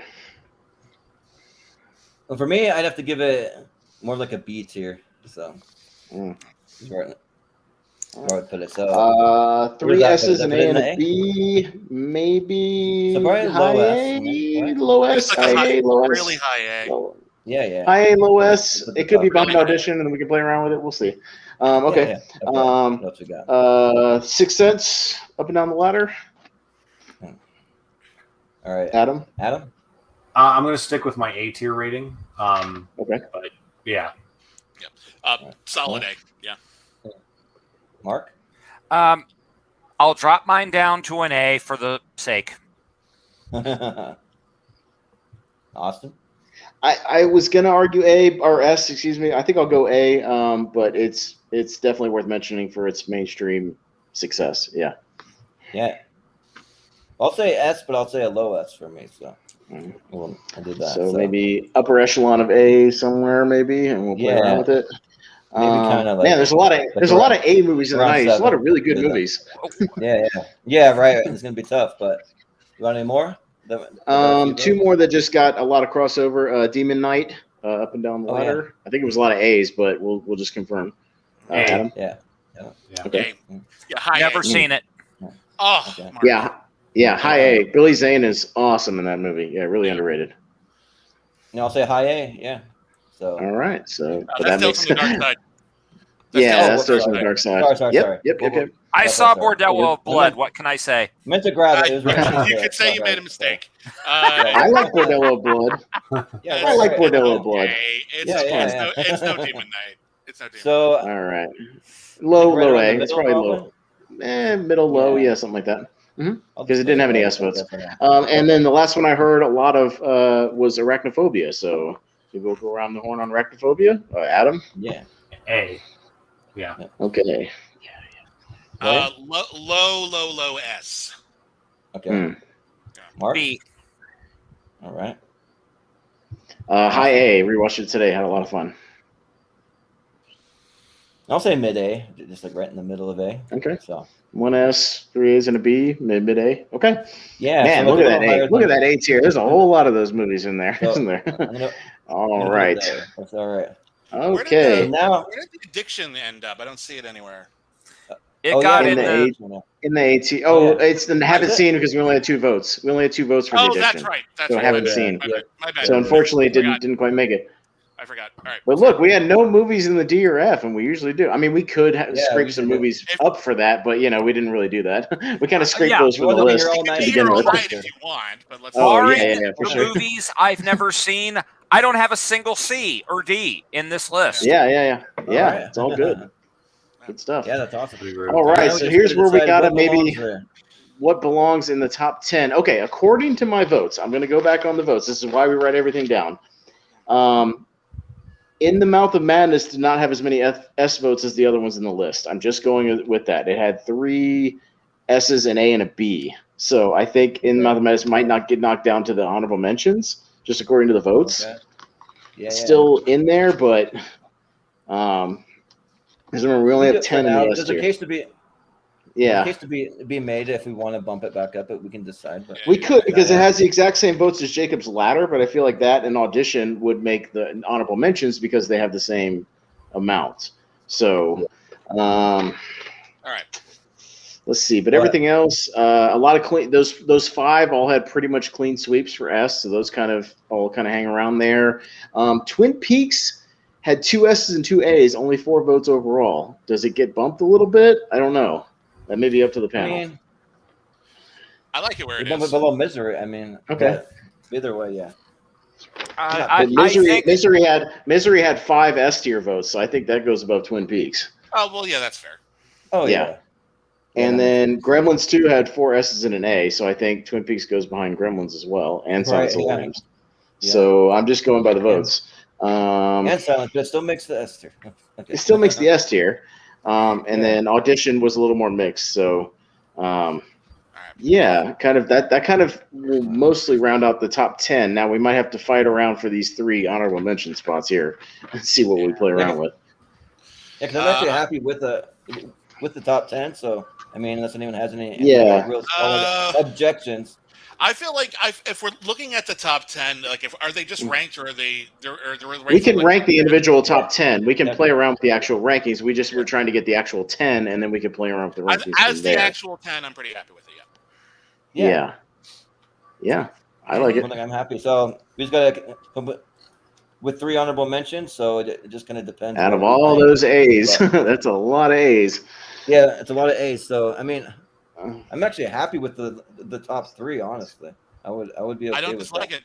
I don't dislike it. For me, if I were to pick, I would pick In the Mouth of Madness, Jacob's Ladder, and probably People Under the Stairs. But I'd be happy if we kept Tales from the Hood. I actually really liked the People Under the Stairs. It was the first time watch, but I actually really liked it. So like, I actually second that. So yeah, I'd be totally fine if we just went like that. What do you guys think? Thoughts? Adam, yeah, Up go to ahead. you guys. Your thoughts? Yeah, so In the Mouth of Madness is right at the top for me. Bram Stoker's Dracula is up there for me. I'd be very happy with that. Yeah. Mm-hmm. And I'm The higher happy with one, people. yeah. I'm happy with People Under the Stairs being high, as well as Tales from the Hood. So I'll keep it simple and leave it at that. So we're fighting between those 3. Mark, what are your thoughts? Yeah. Well, again, I haven't seen People or Tales. So it would almost be between Dracula and 7 for me, and I give the edge to 7, but Dracula would be fine. Yeah. I'm real high on Dracula. I'm real high on Dracula right now because I like I said, that movie knocked my socks off this weekend, so I'd be okay with it making I like it more than People Under the Stairs, I think. So I'm for okay me with that, personally. yeah. I mean, I've never seen it. I but live like, with the it. anticipation, like Yeah. you see it. I can live with it. high. Yeah. So we got Slide it got over. those 3. Yeah. Mm-hmm. Well, Does it look okay with those 10 and then 3 honorable mentions? Everybody okay with that? I mean, we showed a lot of love to these movies, so everybody should see these movies. All these movies are great, yeah, right. or to All one these degree or movies, another. yeah. So yeah, these movies are great, and there's even more stuff that we left off the list that's great too, and at least worth mentioning. Yeah. So with that, Austin, as the co-host, you want to break All it right. down our top 10 into 3? All right, our top 10 for 90s horrors this evening. We got number 1, Wes Craven's Scream. We've got Candyman. Number 3, we've got Graboids with Tremors. Number 4, we've got Wes Craven again with New Nightmare. Number 5, we've got the found footage classic Blair Witch Project. Number 6, the Stephen King adaptation of Misery. Number 7, Joe Dante's anarchy-filled Gremlins 2, The New Batch. Number 8, Jonathan Demme's Silence of the Lambs. Number 9, David Lynch's Fire Walk with Me. Number 10, the Japanese uncomfortable classic Audition. And rounding out our honorable mentions, we got John Carpenter's In the Mouth of Madness, Jacob's Ladder, and Bram Stoker's Dracula. All right, guys, we made it. Good job, everybody. Nicely Yeah. done. Yep. Nicely done. I mean, it just All under right. 3 hours, just barely. Hey, it's quicker than we did last time for the 80s, so I'm proud of us. And we got a lot of movies up there. Making progress. Mhm. Yeah, and I didn't peter Yes, we out. are. Oh, No, you're still here. exactly. You're still with us. Stick with us, Mark. But But yeah, we're gonna have the top 10 plus 3 honorable mentioned in our poll over in the Schmodown Friends and Family group on Facebook, so you can find that there tomorrow. You can let us know what your favorite horror movies from the 90s are, so you can sound off over there. So, but Bride of Chucky. yeah, no, just kidding. Yeah, right. but thank you guys for being on the show. So we'll just go around the horn, and if you have anything that you want to promote, and you can let us know where we can find you, we'll do that. So we'll start with William Bibbiani. Where can we find you? Yeah, I'm all over the place. I'm on Twitter at William Bibbiani. Our soap store with me and my partner, M. Lampas de Silva, is Salt Cat Soap. It's on Etsy. You can also follow us on Instagram and Twitter at Salt Cat Soap. You can see it right here. We have a lot of soaps that are available in a variety of designs. There's a wonderful Tesseract soap. We've got our Sandy Mermaid bar. This one is our Damn Gourd coffee soap, which is coffee and pumpkin spice. Pumpkin spice season starts early. Enjoy. Yes. We got pina colada hearts. We got a lot of really wonderful stuff over there. The reviews have been very, very, very positive. So we're thanking everybody who supported the store, and I hope you check it out because we're very proud. But also we have a not Twitter. We have a podcast. It's the Critically Acclaimed Network. It's actually a series of podcasts hosted by myself and my co-host Whitney Seibold. We got Canceled Too Soon, where we review TV shows that lasted only one season or less. Critically Acclaimed, our main show, we review new movies. Critically Reclaimed, which we're a show we're retitling, which is where we watch older movies on streaming. We got mail episodes. We've also got a Patreon, patreon.com/Critically Acclaimed Network, where we have exclusive shows, including shows we review every single episode of the 1960s Batman, every single episode of Star Trek. We just started doing one podcast per episode of The Next Generation. We've got a podcast where we review every single movie ever nominated for Best Picture. We do commentary tracks and more. And of course, I'm on the Schmodown, and more matches coming up soon, I hope. Yeah, he's a busy man, which is why we're always astounded when we can get him on these shows because he's so busy. But we appreciate it. Yeah. It's a pleasure. We do. Yes, thank you. And Adam Collins, where can we find you? You got my handle down there. Twitter and Letterboxd. Followers are welcome if they'd like to interact with me on either of those platforms. I think that's fun. And I too participate in the Schmodown. I have a match this Friday with JTE, and that will be a pay-per-view that you can get through Patreon or just do a one-time fee. And you'll be able to catch it later, I'm sure, when it's released the following week or something. And get your tickets for Ethan Irwin versus Marisol McKee. I'm really excited about that event. Lady Justice is on a warpath, and I think it's going to be an amazing match and a cool event if you're in the LA area. September 12th, you can get tickets on the SchmodownLive.com. Yeah, excellent. He's really excited that they're getting back to live events, so that's really awesome. So yeah, absolutely. Yeah, but and Mark, where can we find you? Well, obviously, my Twitter handle is there at THE_HOYK, and I love to engage with people there. I'm also in the Schmodown. I don't have any matches pending. I'm hoping that will change eventually. I periodically write articles for the New Beverly Cinema, which is thenewbev.com/blog. I have a couple of pieces I wrote recently on the great character actor William Smith, who recently passed away, and Robert Forster's Walking the Edge. I have my own blog, which is projectorhasbeendrinking.blogspot.com, where I wrote an exhaustive essay looking at the similarities between Once Upon a Time in Hollywood and the hard-to-see 70s angry porn film Hot Summer in the City, the first porn film shot in Detroit, Michigan.